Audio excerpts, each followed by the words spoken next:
നമസ്കാരം. കേരള കണക്റ്റിലേക്ക് എല്ലാ പ്രിയ പ്രേക്ഷകർക്കും സ്വാഗതം. വിദേശ രാജ്യങ്ങളിലെ ഉന്നത പഠനത്തിനായി പോകുന്ന മലയാളി വിദ്യാർത്ഥികളുടെ എണ്ണം എല്ലാ വർഷവും കൂടിക്കൂടി വരികയാണല്ലേ. എന്നാൽ നമ്മൾ വിദേശ രാജ്യത്ത് ഒരു കോഴ്സ് തിരഞ്ഞെടുക്കുമ്പോൾ ശ്രദ്ധിക്കേണ്ടതായിട്ടുള്ള പല കാര്യങ്ങളുണ്ട്. ഇല്ലെങ്കിൽ നമുക്ക് പല രീതിയിലുള്ള വലിയ ബുദ്ധിമുട്ടുകൾ ഉണ്ടാകാനുള്ള, സാമ്പത്തിക ബുദ്ധിമുട്ടുകൾ വരെ ഉണ്ടാകാനുള്ള സാധ്യതകളുമുണ്ട്. ഇന്നത്തെ കേരള കണക്ട് ചർച്ച ചെയ്യുന്നത് ഈ വിഷയമാണ്.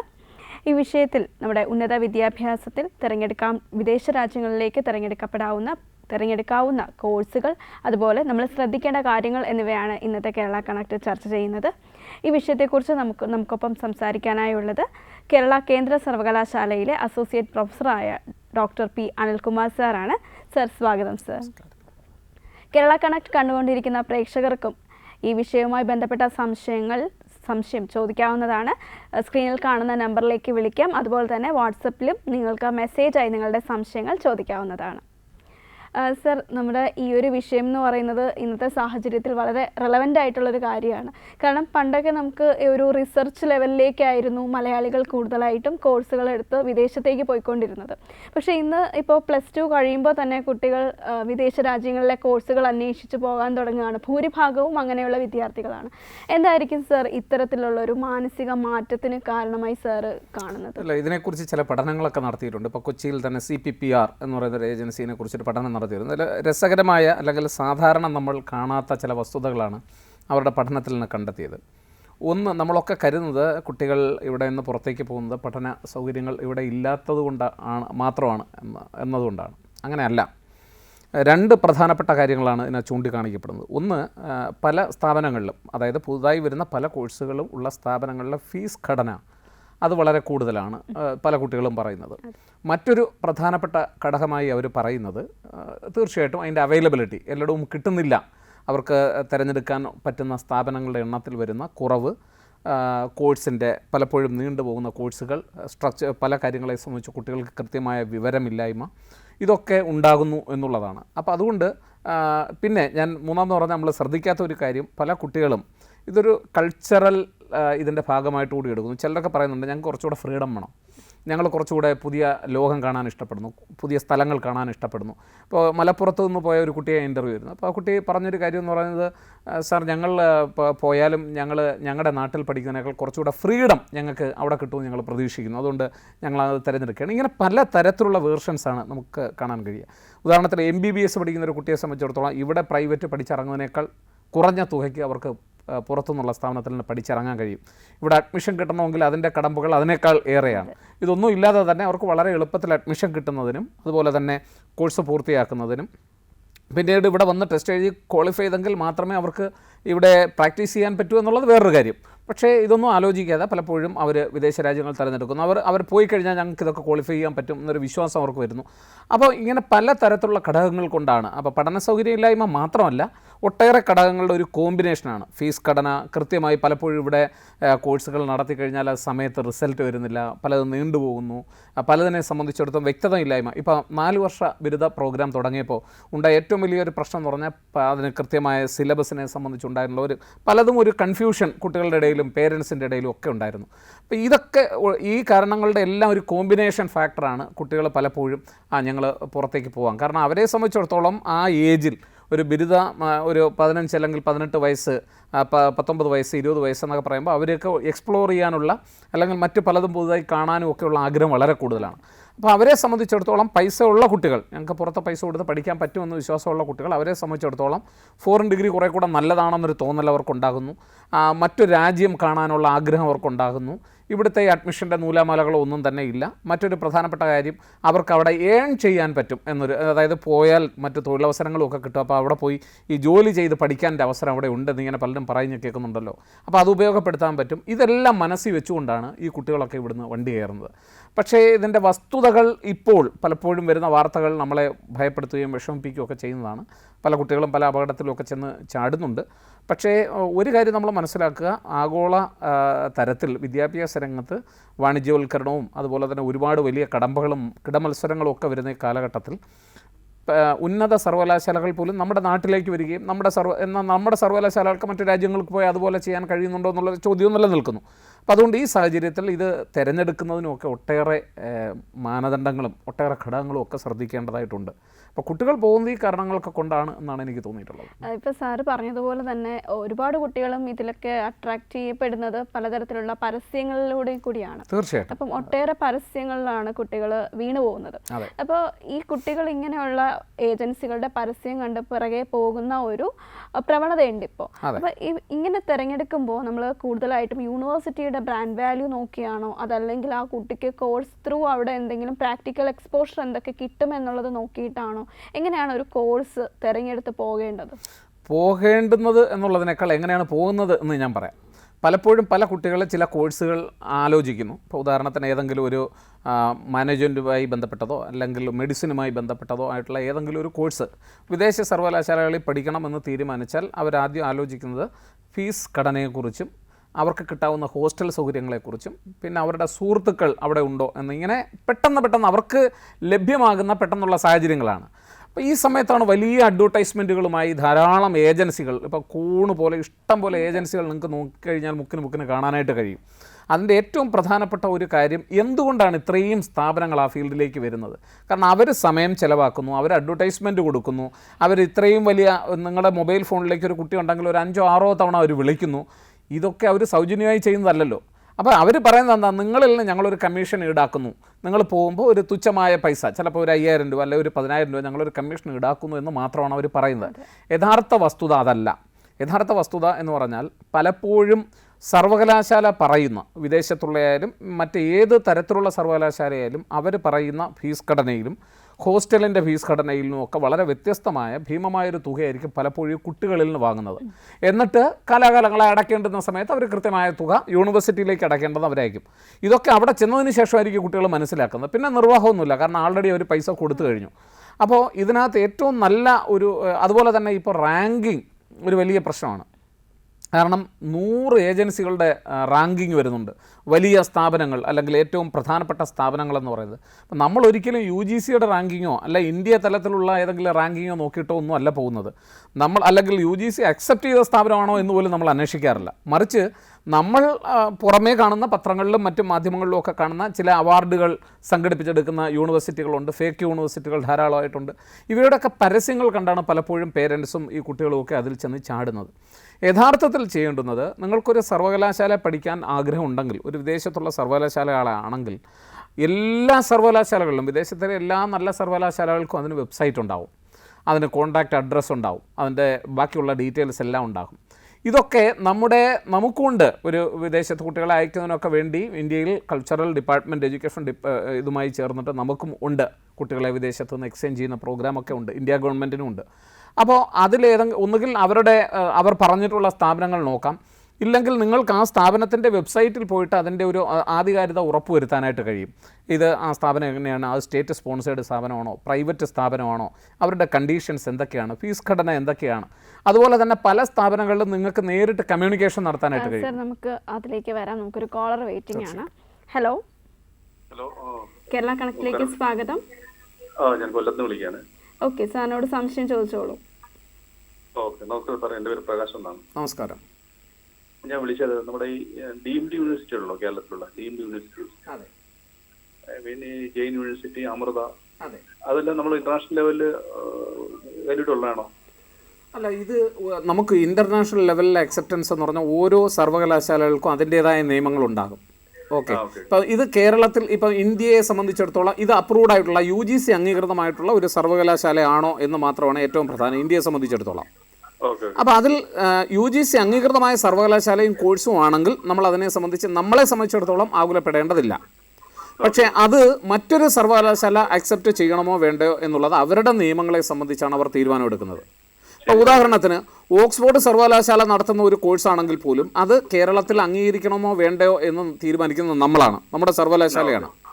ഏതെങ്കിലും കാരണവശാൽ ഇപ്പം നമ്മുടെ ഒരു കുട്ടി പുറത്ത് പഠിക്കുകയാണ്, അവരുടെ കോഴ്സ് ഇവിടെ അക്സെപ്റ്റ് ചെയ്തിട്ടില്ല എങ്കിൽ, അവർ അംഗീകരിച്ചിട്ടില്ല എങ്കിൽ ആ കുട്ടിക്ക് സർവകലാശാലയ്ക്ക് ഒരു റിക്വസ്റ്റ് കൊടുക്കാൻ പറ്റും. ഇങ്ങനെ ഒരു കോഴ്സ് ഞാൻ എന്നടുത്ത് പോയി പഠിച്ചിരുന്നു. അപ്പോൾ അവർ പറയും, അതിൻ്റെ സിലബസും ബാക്കിയുള്ള അനുബന്ധ രേഖകളും ഒക്കെ ഹാജരാക്കാൻ പറയും. അതിനനുസരിച്ച് ആ സർവകലാശാലയ്ക്ക് തീരുമാനം എടുക്കാവുന്നതാണ്. ചുരുക്കി പറഞ്ഞാൽ ഇതൊക്കെ അതാത് രാജ്യങ്ങളുടെ നിയമങ്ങളുമായി ബന്ധപ്പെട്ടാണ് ഇരിക്കുന്നത്. പക്ഷേ ഏറ്റവും പ്രധാനം ഓരോ രാജ്യത്തും ഇത് അപ്രൂവ് ചെയ്തിട്ടുള്ള ഏതെങ്കിലും ഒരു ബോഡി ഉണ്ടാവും, നമുക്ക് UGC ഉള്ളതുപോലെ. അവർ അംഗീകരിച്ചിട്ടുള്ള കോഴ്സുകളും സ്ഥാപനങ്ങളും പ്രിഫർ ചെയ്യുന്നതായിരിക്കും എപ്പോഴും നല്ലത്. ഓക്കെ, കേരള കണക്റ്റിലേക്ക് വിളിച്ചതിൽ വളരെ സന്തോഷം. സർ, നമ്മൾ സംസാരിച്ചുകൊണ്ടിരുന്നത് എങ്ങനെ ഒരു യൂണിവേഴ്സിറ്റി സെലക്ട് ചെയ്യാം എന്നതിനെ പറ്റിയായിരുന്നു. ഒരു കുട്ടിയെ സംബന്ധിച്ചിടത്തോളം ഞാൻ നേരത്തെ പറഞ്ഞതുപോലെ ഒന്ന് അവരുടെ വെബ്സൈറ്റിൽ പോയി അതിൻ്റെ ആധികാരിക ഉറപ്പുവരുത്തുക.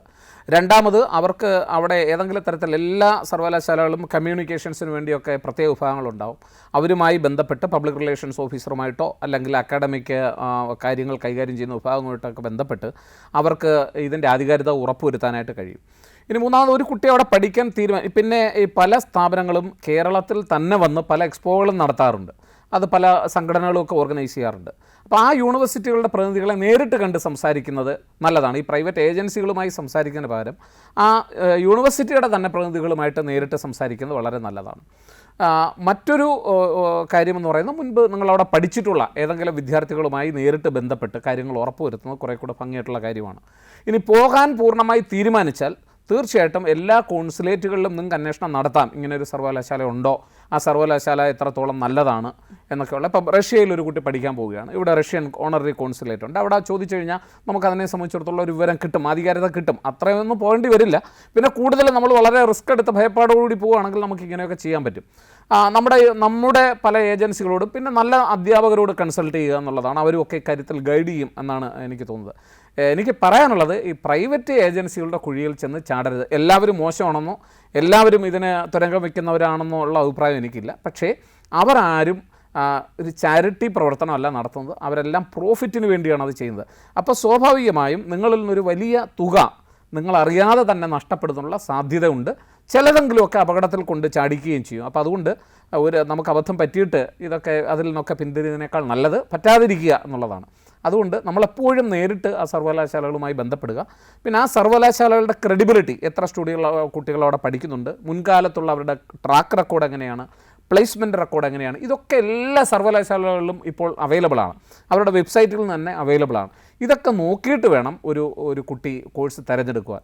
ഒരു കോഴ്സ് തിരഞ്ഞെടുക്കുമ്പോൾ തന്നെ അതിനകത്ത് അവരുടെ കൃത്യമായ റിക്വയർമെൻറ്റ്സ് എന്തൊക്കെയാണ് അതിന് വേണ്ടത് എന്ന് അവർ കൃത്യമായി പറഞ്ഞിരിക്കും. ആദ്യം ഇതെല്ലാം ചോദിച്ച് മനസ്സിലാക്കി വെച്ചതിന് ശേഷം അതിൻ്റെ നടപടിക്രമങ്ങളുമായി മുന്നോട്ട് പോകുന്നതാണ് എപ്പോഴും നല്ലത്. പലപ്പോഴും സഹായത്തിനെന്ന പേരിൽ നമ്മളെ സമീപിക്കുന്ന പ്രൈവറ്റ് ഏജൻസികൾ പലപ്പോഴും നമ്മളെ എക്സ്പ്ലോയിറ്റ് ചെയ്യും, അല്ലെങ്കിൽ നമ്മളെ ചൂഷണം ചെയ്യുന്നുള്ള കാര്യത്തിൽ സംശയം വേണ്ട. എല്ലാവരും അങ്ങനെയല്ല എങ്കിലും ഏതാണ്ട് ഒരു 80% സ്ഥാപനങ്ങളും ഇന്ന് അങ്ങനെയാണ് വർക്ക് ചെയ്യുന്നത്. ഓക്കെ സർ, നമുക്കൊരു കോൾ എടുത്തതിന് ശേഷം ബാക്കിയുള്ള ചർച്ചകൾ തുടരാം. ഹലോ. കേരള കണക്റ്റിലേക്ക് സ്വാഗതം. ആരാ സംസാരിക്കുന്നത്? എന്റെ പേര് ദിവ്യ എന്നാണ്. ഞാൻ വെള്ളമ്പലത്ത് നിന്ന് വിളിക്കുക. ഓക്കെ, അനിൽ സാറിനോട് സംശയം ചോദിച്ചോളൂ. ഓക്കെ സർ, എൻ്റെ ഒരു ഡൗട്ട് എന്താന്ന് വെച്ച് കഴിഞ്ഞാൽ, ഇപ്പോൾ ശരിക്കും ഒരുപാട് പേര് ഇപ്പോൾ കാനഡയിലും UK ഒക്കെ തിരിച്ചു വരുന്നുണ്ട്. പഠിച്ച് അവിടെ പോയിട്ട് പ്രത്യേകിച്ച് കാര്യമില്ല, ഒന്നും ശരിയാവില്ല എന്നൊക്കെ പറഞ്ഞ് തിരിച്ചു വരുന്നുണ്ട് എന്ന് പറഞ്ഞു. അപ്പൊ എന്റെ അനിയത്തി ഇതുപോലെ തന്നെ പുറത്തു പോയി പഠിക്കണം എന്ന ആഗ്രഹത്തിൽ നിൽക്കുകയാണ്. ശരിക്കും നമ്മൾ ആ ഒരു പ്ലാൻ ഫോർവേഡ് ചെയ്യുന്നതാണോ നല്ലത്, അതോ എന്താണ് ഒരു അവസ്ഥ എന്ന് അറിയാൻ വേണ്ടിയിട്ടാണ്. ഏത് കോഴ്സിനെ കുറിച്ചാണ് ചോദിക്കുന്നത്? ബിസിനസ്സിൽ എന്തെങ്കിലും ഒരു കോഴ്സ് PG എടുക്കാനാണ് സിസ്റ്റർ ഇരിക്കുന്നത്. ഓക്കെ, അപ്പോൾ അത് പുറത്തേക്ക് പോകണമെന്ന് പറഞ്ഞപ്പോൾ അതിനുള്ള ഏറ്റവും പ്രധാനപ്പെട്ട കാരണമായി പറയുന്നത് എന്തുകൊണ്ടാണ് ഇവിടെ പഠിക്കാതെ പുറത്തേക്ക് പോകണം എന്ന് പറഞ്ഞത്? പുറത്തേക്ക് പോകുന്നതിന്റെ മെയിൻ ഉദ്ദേശം എന്ന് പറയുന്നത് ശരിക്കും സാലറി കൂടുതലായിരിക്കും. അതുപോലെ അത് പഠിക്കാനല്ലേ പോകുന്നത്, അപ്പോൾ സാലറി കിട്ടില്ലല്ലോ. അവിടെ സെറ്റിൽ ആവാനുള്ള പ്ലാനിലാണ്. ഓക്കെ, അപ്പോൾ അതാണ് ഏറ്റവും പ്രധാനപ്പെട്ട ലക്ഷ്യം എന്ന് പറയുന്നത്. അതാണ് ഞാൻ പറഞ്ഞു വന്നത്. ഈ പലപ്പോഴും നമ്മുടെ കുട്ടികളുടെ ഒരു ധാരണ എന്ന് പറയുന്നത്, നമ്മൾ പുറത്തേക്ക് പോയി പഠിച്ചു കഴിഞ്ഞാൽ അവിടെ തന്നെ പഠിത്തത്തിന് ശേഷം ജോലി ചെയ്യാം. ഇപ്പോൾ ഇത് ഏറ്റവും നല്ല ഉദാഹരണമാണ്. ജോലി ചെയ്യാം എന്നുള്ള ഒരു ആഗ്രഹം അവരെ സംബന്ധിച്ചിടത്തോളം ഉണ്ട്. അത് അവിടെ നിന്ന് പഠിക്കുമ്പോൾ ചില സൗകര്യങ്ങൾ അവർക്ക് കിട്ടുകയും ചെയ്യുന്നു. പുറത്ത് പോകുന്നത് ഞാൻ എപ്പോഴും പറയുന്നത്, നല്ല സർവകലാശാലകൾ തിരഞ്ഞെടുക്കുക. പുറത്ത് പോയി പഠിക്കുന്നത് തെറ്റുണ്ടെന്ന് ഞാൻ കരുതുന്നില്ല. പക്ഷേ എപ്പോഴും നിങ്ങൾ തിരഞ്ഞെടുക്കുന്നത് നല്ല സർവകലാശാലകളായിരിക്കണം. ആ സർവകലാശാലകളുടെ ട്രാക്ക് റെക്കോർഡ്, നിങ്ങൾ എങ്ങനെയാണ് അവർ മുൻകാലങ്ങളിൽ അവിടെ പഠിച്ചവരുടെ അനുഭവങ്ങൾ നിങ്ങൾ ചോദിക്കുക, അവിടെ പ്ലേസ്മെൻ്റ് ഉണ്ടോ എന്ന് അന്വേഷിക്കുക, പഴയ പുതിയ നിയമങ്ങൾ എന്തൊക്കെയാണ് എന്ന് നിങ്ങളൊന്ന് അന്വേഷിക്കുക, പ്ലേസ്മെൻറ്റിനുള്ള സാധ്യതകളെക്കുറിച്ച് അന്വേഷിക്കുക. ഇതൊക്കെ അറിഞ്ഞിട്ട് വേണം ഫീസ് ഘടന, എവിടെ അവരുടെ അക്കോമഡേഷൻ എന്താണ്, അവിടുത്തെ പ്രധാനപ്പെട്ട നിയമങ്ങൾ എന്താണ്, അവിടെ ചെന്നാൽ പഠിക്കാൻ ചില സ്ഥാപനങ്ങളൊന്നും സർവകലാശാലകളൊന്നും പഠനത്തോടൊപ്പം തൊഴിൽ അവിടെ അനുവദിക്കുന്നില്ല. ചില സർവകലാശാലകളൊക്കെ അത് അനുവദിക്കുന്നുണ്ട്. ചിലർ 2 വർഷം കഴിഞ്ഞിട്ട് മാത്രമേ അനുവദിക്കൂ, ചിലർ കോഴ്സിൻ്റെ അവസാന വർഷം മാത്രമേ അനുവദിക്കൂ. ഇങ്ങനെ പലതരത്തിലുള്ള നിയമങ്ങളുണ്ട്. അപ്പോൾ ഇതൊക്കെ പൂർണ്ണമായി മനസ്സിലാക്കിയതിന് ശേഷം പോവുക എന്നുള്ളതാണ്. ഈ പോകുന്ന ആളുടെ കോമ്പിറ്റൻസിയെ കൂടി ആശ്രയിച്ചിരിക്കുന്നു അവിടുത്തെ പ്ലേസ്മെൻറ്റ് എന്ന് പറയുന്നത്. ഇപ്പോൾ പല സ്ഥലങ്ങളിലും എന്ന് പറയുന്നത് നമ്മുടെ ഒരു ധാരണ എന്ന് പറഞ്ഞാൽ ചെന്നാൽ ഉടനെ അവർക്ക് പ്ലേസ്മെൻറ്റ് കിട്ടും, ജോലി കിട്ടും എന്നൊക്കെയാണ്. അങ്ങനെയല്ല. നിങ്ങൾ അവിടെ പഠിച്ചു, നിങ്ങൾ ഏബിൾ ആണെങ്കിൽ സാധാരണ ഇന്ത്യയിൽ പല തൊഴിലവസരങ്ങൾ വരുന്നത് പോലെ അവിടെ അപ്ലൈ ചെയ്യാം. അവിടെ നിങ്ങൾക്ക്, പക്ഷേ അവിടെ ഒരു ഗുണം എന്ന് പറയുന്നത് നിങ്ങൾക്ക് കുറേ കൂടി നിങ്ങളുടെ വർക്കിനെ മോട്ടിവേറ്റ് ചെയ്യുന്ന തരത്തിൽ, അല്ലെങ്കിൽ നിങ്ങൾക്കിപ്പോൾ ഇവിടെ നമ്മുടെ കോഴ്സിനെ സംബന്ധിച്ചിടത്തോളം നീണ്ടുപോകാം, പലതരത്തിലുള്ള പ്രശ്നങ്ങൾ വരാം. അതൊക്കെ അവിടെ സംബന്ധിച്ചിടത്തോളം കുറവായതുകൊണ്ടാണ് പലരും അവിടെ തിരഞ്ഞെടുക്കുന്നത്. പക്ഷേ എൻ്റെ ഒരു അനുഭവത്തിൽ പറയുകയാണെങ്കിൽ നന്നായി അക്കാഡമിക്കായി നന്നായിട്ട് വർക്ക് ചെയ്യുന്ന കുട്ടികൾക്ക് ഇന്ന് ജോലിക്ക് എന്തെങ്കിലും കുഴപ്പമുണ്ട് അല്ലെങ്കിൽ കുറവുണ്ട് എന്ന് ഞാൻ കരുതുന്നില്ല. നമ്മളെ സംബന്ധിച്ചിടത്തോളം ധാരാളം ഇപ്പോൾ PG പഠിച്ചിറങ്ങുന്ന, അല്ലെങ്കിൽ MPhil പഠിച്ചിറങ്ങുന്ന, PhD കഴിഞ്ഞിറങ്ങുന്ന ഒക്കെ ധാരാളം കുട്ടികളെ നമുക്ക് കാണാനായിട്ട് കഴിയും. പക്ഷേ ഇതിൽ എത്ര പേരാണ് ഒരു ഇൻ്റർവ്യൂവിന് നന്നായിട്ട് കോമ്പീറ്റൻസിയോടുകൂടി പോകുന്നത്, അല്ലെങ്കിൽ ഇൻഡസ്ട്രിയുടെ ഫീൽഡിന് അനുസൃതമായിട്ടുള്ള ഒരു സ്കില്ലുമായി എത്ര പേരാണ് അവരുടെ മുന്നിലേക്ക് ചെല്ലുന്നത് എന്ന് നമ്മൾ മനസ്സിലാക്കുമ്പോഴാണ് നമ്മുടെ പോരായ്മ നമ്മൾ തിരിച്ചറിയുന്നത്. അതുകൊണ്ട് പുറത്തേക്ക് പോകുന്നത് കുഴപ്പമുണ്ടെന്ന് ഞാൻ കരുതുന്നില്ല. പക്ഷേ കൃത്യമായ അന്വേഷണം നടത്തി ഏത് കോഴ്സാണ് അത് നമ്മുടെ സ്ഥലത്തുകൂടി അംഗീകരിച്ചതാണോ, തിരിച്ചെപ്പോഴെങ്കിലും വന്ന് ഇവിടെ ഒരു ജോലിക്ക് അന്വേഷിക്കുന്നുണ്ടെങ്കിൽ തിരിച്ചത് നമ്മുടെ PSCയും അതുപോലെ നമ്മുടെ ഇതര സ്ഥാനങ്ങളൊക്കെ സർവകലാശാലകളും അംഗീകരിച്ചതാണോ, ആ സർവകലാശാല അറിയപ്പെടുന്നൊരു സർവകലാശാലയാണോ, അവർക്ക് അവിടെ താമസത്തിനുള്ള സൗകര്യമുണ്ടോ, എത്രമാത്രം ഫീസാവും, ഹോസ്റ്റൽ സൗകര്യം എങ്ങനെയാണ്, അവർക്ക് വർഷത്തിൽ എത്ര പ്രാവശ്യം, അല്ലെങ്കിൽ അവർക്ക് എങ്ങനെയാണ് അവിടുന്ന് തിരികെ വരുന്നതിനുള്ള അനുമതി, അല്ലെങ്കിൽ അവിടെ വർക്ക് ചെയ്യുന്നതിന് ഇതിന് ശേഷം പെർമിറ്റ് കിട്ടുമോ, ഇതിനെയൊക്കെ സംബന്ധിച്ച് കൃത്യമായ ധാരണ സർവകലാശാലയിൽ നിന്ന് തന്നെ ഉറപ്പുവരുത്തിയിട്ട് വേണം അങ്ങോട്ട് പോകാൻ. ഇനി ഏതെങ്കിലും തരത്തിൽ അഡ്മിഷൻ കിട്ടിക്കഴിഞ്ഞാൽ നിങ്ങൾക്ക് വേണമെങ്കിൽ ഇതുമായി ബന്ധപ്പെടുത്തിയ നമ്മുടെ വിദ്യാഭ്യാസത്തിന് നമുക്ക് പ്രത്യേകമായിട്ടുള്ള വിങ്ങുകളുണ്ട് ഇന്ത്യ ഗവൺമെൻറ്റിൻ്റെ. ആ വിങ്ങുമായി ബന്ധപ്പെട്ടാലും നിങ്ങൾക്ക് പ്രത്യേകിച്ച് കൾച്ചറൽ എക്സ്ചേഞ്ചും എഡ്യൂക്കേഷണൽ എക്സ്ചേഞ്ചിനും ഒക്കെ വേണ്ടി നമുക്ക് പ്രത്യേകമായിട്ടുള്ള വിങ്ങുകളുണ്ട്. അവിടെയായിട്ട് ബന്ധപ്പെട്ടാലും നിങ്ങൾക്ക് ഇതിൻ്റെ വിവരങ്ങൾ കിട്ടും. പക്ഷേ ഏറ്റവും പ്രധാനം നിങ്ങൾ നല്ല ഒരു അധ്യാപകരെ സർവകലാശാല തലത്തിലോ അല്ലെങ്കിൽ ഗവൺമെൻറ് തലത്തിലോ ഒക്കെ വർക്ക് ചെയ്യുന്ന അധ്യാപകരുമായി കോൺടാക്ട് ചെയ്ത് നിങ്ങൾ ചെയ്യുന്നതാണ് കുറേ കൂടി നല്ലത്. പ്രൈവറ്റ് ഏജൻസികളുടെ ഒരു ഉപദേശവും അവരിൽ നിന്നുള്ള സഹായം സ്വീകരിക്കുന്നതിന് പകരം നേരിട്ട് സർവകലാശാലകളുമായി കത്തിടപാടുകൾ നടത്തി ഇക്കാര്യങ്ങൾ ഉറപ്പുവരുത്തിയാൽ നിങ്ങൾ കൃത്യമായ ചോദ്യങ്ങൾ ചോദിച്ചാൽ അവർ മറുപടി തരും. അതിൻ്റെ അടിസ്ഥാനത്തിൽ നിങ്ങൾ പോകുന്നതായിരിക്കും എപ്പോഴും നല്ലത് എന്നുള്ളതാണ് എനിക്ക് പറയാനായിട്ടുള്ളത്. ഓക്കെ, കേരള കണക്റ്റിലേക്ക് വിളിച്ചതിന് വളരെ നന്ദി. സർ, നമുക്ക് വാട്സപ്പിലൊരു പ്രേക്ഷക ഒരു സംശയം ചോദിച്ചിട്ടുണ്ട്. ആശ തിരുവല്ലയിൽ നിന്നുമാണ് ചോദിച്ചിട്ടുള്ളത്. നമ്മൾ സംസാരിച്ച ഒരു വിഷയം തന്നെയായിരുന്നു. വിദേശത്തേക്ക് വിദ്യാർത്ഥികളെ കൊണ്ടുപോകുന്ന ഒരുപാട് ഏജൻസികളുണ്ട്. ഇതിൻ്റെ ആധികാരികത നമുക്ക് എങ്ങനെ തിരിച്ചറിയാൻ കഴിയും? സർക്കാരിൻ്റെ ഏതെങ്കിലും വെബ്സൈറ്റ് ഉണ്ടോ? ഇല്ല, അതിന് ഇങ്ങനെ കൊണ്ടുപോകുന്ന ഏജൻസികളെ തിരിച്ചറിയാൻ വെബ്സൈറ്റുകളൊന്നുമില്ല. ഇതെല്ലാം പ്രൈവറ്റ് സ്ഥാപനങ്ങളാണ്.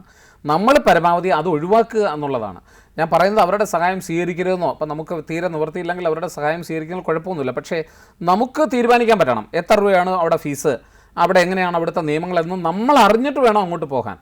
ഇവർ പറയുന്ന അല്ലെങ്കിൽ ഈ പ്രൈവറ്റ് സ്ഥാപനങ്ങൾ പറയുന്ന കാര്യങ്ങൾ മാത്രം വിശ്വസിച്ചുകൊണ്ട് പോകുമ്പോഴാണ് പലപ്പോഴും നമ്മൾ ചൂഷണത്തിന് പലരും വിധേയമാക്കുന്നത്. ഇപ്പം എല്ലാവരും അങ്ങനെ, ഞാൻ പ്രത്യേകിച്ച് പറയുന്നു, എല്ലാവരും അങ്ങനെയല്ല.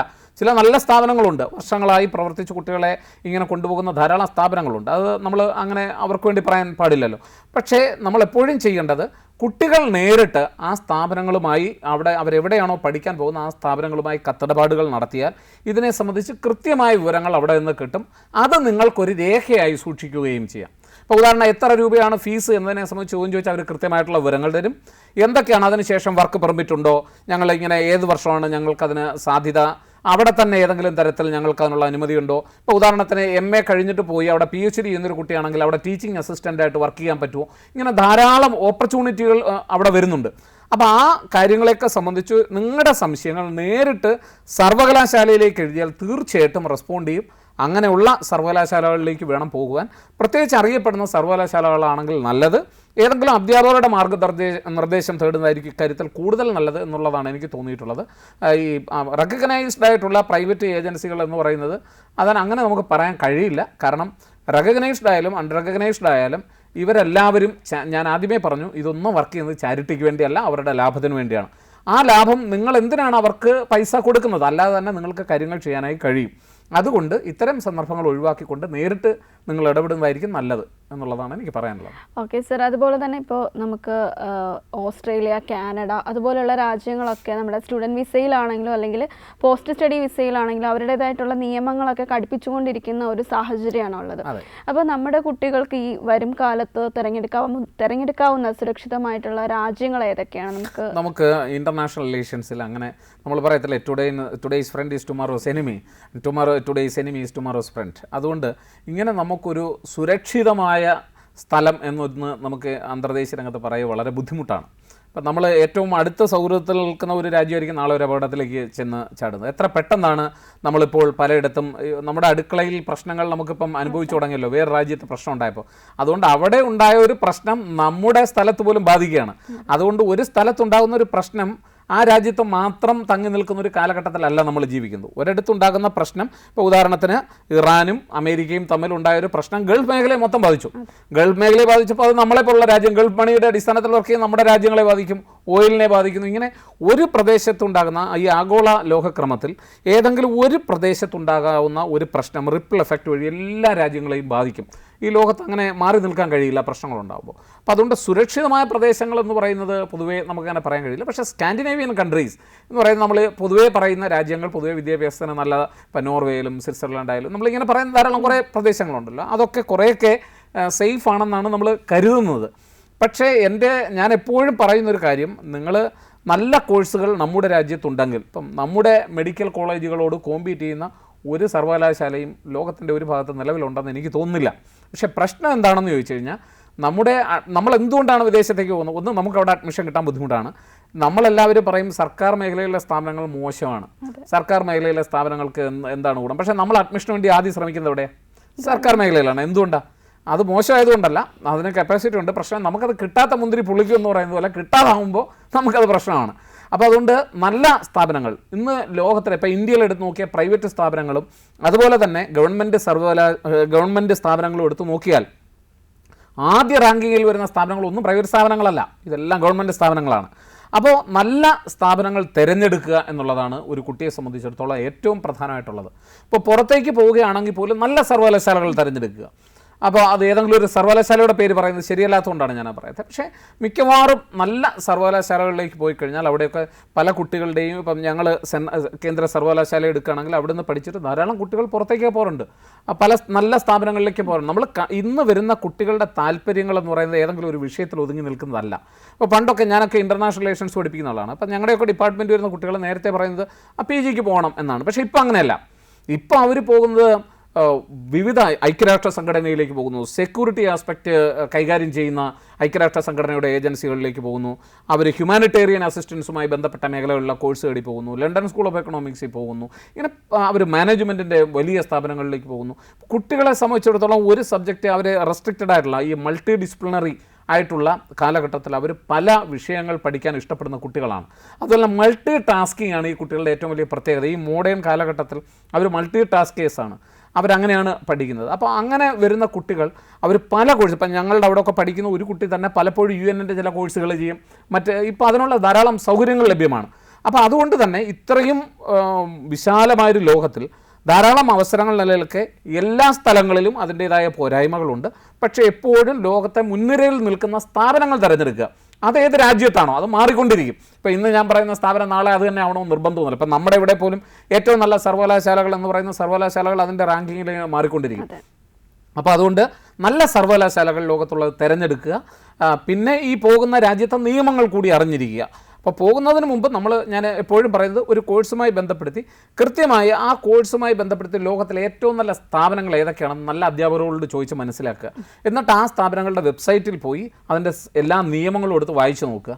അതിനുശേഷം എന്തെങ്കിലും സംശയം ഉണ്ടെങ്കിൽ അതാത് സ്ഥാപനങ്ങളുമായി കമ്മ്യൂണിക്കേറ്റ് ചെയ്യുക. പൊതുവേ ഞാൻ ഈ പറഞ്ഞ നോർവേ ഉൾപ്പെടെയുള്ള, അല്ലെങ്കിൽ UK നല്ല രാജ്യമാണ്, നോർവേ നല്ല രാജ്യമാണ്. പല കുട്ടികളും ഇപ്പോൾ യുക്രൈൻ പോലെയുള്ള രാജ്യങ്ങൾ പലതും, ഇപ്പോൾ നമ്മുടെ ഇന്ത്യൻ കുട്ടികളൊക്കെ എടുത്ത് നോക്കിക്കഴിഞ്ഞാൽ പലരും പോയിട്ടുള്ളത് നമ്മൾ ഇന്ന് പ്രശ്നബാധിതം എന്ന് കരുതുന്ന പ്രദേശങ്ങളിലൊക്കെ ആണ്. പിന്നെ ഇതൊക്കെ ആയിരിക്കുന്ന സമയത്തും കോവിഡ് വന്നപ്പോൾ നമ്മൾ എന്ത് ചെയ്തു? എല്ലാ രാജ്യങ്ങളിലും പ്രശ്നമായി. അപ്പോൾ അതുകൊണ്ട് ഇതൊക്കെ മാറി മറിയാൻ നിമിഷങ്ങൾ മതി. അപ്പോൾ നമ്മൾ ഈ സെക്യൂരിറ്റി എന്നൊക്കെ നമ്മൾ പറയുന്നത് അതൊക്കെ റിലേറ്റീവാണ്. അത് ഇന്ന് സെക്യൂർ ആയിരിക്കും, നാളെ അത് മാറും. അതൊന്നും മുന്നിൽ വെച്ചുകൊണ്ടല്ല ഒരു കുട്ടി പോകേണ്ടത്. ഇതൊക്കെ നമ്മളൊരു ധൈര്യത്തിൻ്റെ അടിസ്ഥാനത്തിൽ ചെയ്യുന്നതാണ്. അതുകൊണ്ട് കുട്ടികളോട് എപ്പോഴും പറയുന്നത് നല്ല സർവകലാശാലകൾ ലോകത്തിൻ്റെ ഏത് ഭാഗത്തായാലും പോവുക. പിന്നെ അവിടെ സുരക്ഷിതത്വം എന്ന് പറയുന്നത് വളരെ പ്രധാനപ്പെട്ടതാണ്. ആ സുരക്ഷിതത്വം നിങ്ങൾ അന്വേഷിക്കാനായി സ്വാഭാവികമായും നിങ്ങൾ സെലക്റ്റഡ് ആയിക്കഴിഞ്ഞാൽ നിങ്ങൾക്ക് വേണമെങ്കിൽ കോൺസുലേറ്റിൻ്റെ അഭിപ്രായം തേടാം, അല്ലെങ്കിൽ പല നമുക്ക് തന്നെ റിക്രൂട്ട്മെൻറ്റ് നടത്തുന്ന റിക്രൂട്ട്മെൻറ്റ് ഏജൻസികളുണ്ട്, നോർക്ക പോലെയുള്ള സ്ഥാപനങ്ങളുണ്ട്. അപ്പം ഇതുപോലെയുള്ള സ്ഥാപനങ്ങളോ അല്ലെങ്കിൽ ഇതരമായിട്ടുള്ള ഇന്ത്യ ഗവൺമെൻറ് വിദ്യാഭ്യാസവുമായി ബന്ധപ്പെട്ട് കൾച്ചറൽ എക്സ്ചേഞ്ച് നടത്തുന്ന സ്ഥാപനങ്ങളോ ഇവരുമായിട്ടൊക്കെ ബന്ധപ്പെടുത്തി ഇതൊക്കെ ഉറപ്പുവരുത്താവുന്നതാണ്. പ്രത്യേകിച്ച് വിസ പ്രോസസ്സിങ്ങും ഇതുമായിട്ട് ബന്ധപ്പെട്ട കാര്യങ്ങളൊക്കെ നടത്തുമ്പോൾ പലപ്പോഴും കോൺസുലേറ്റുകളുമായി ബന്ധപ്പെടേണ്ടി വരും.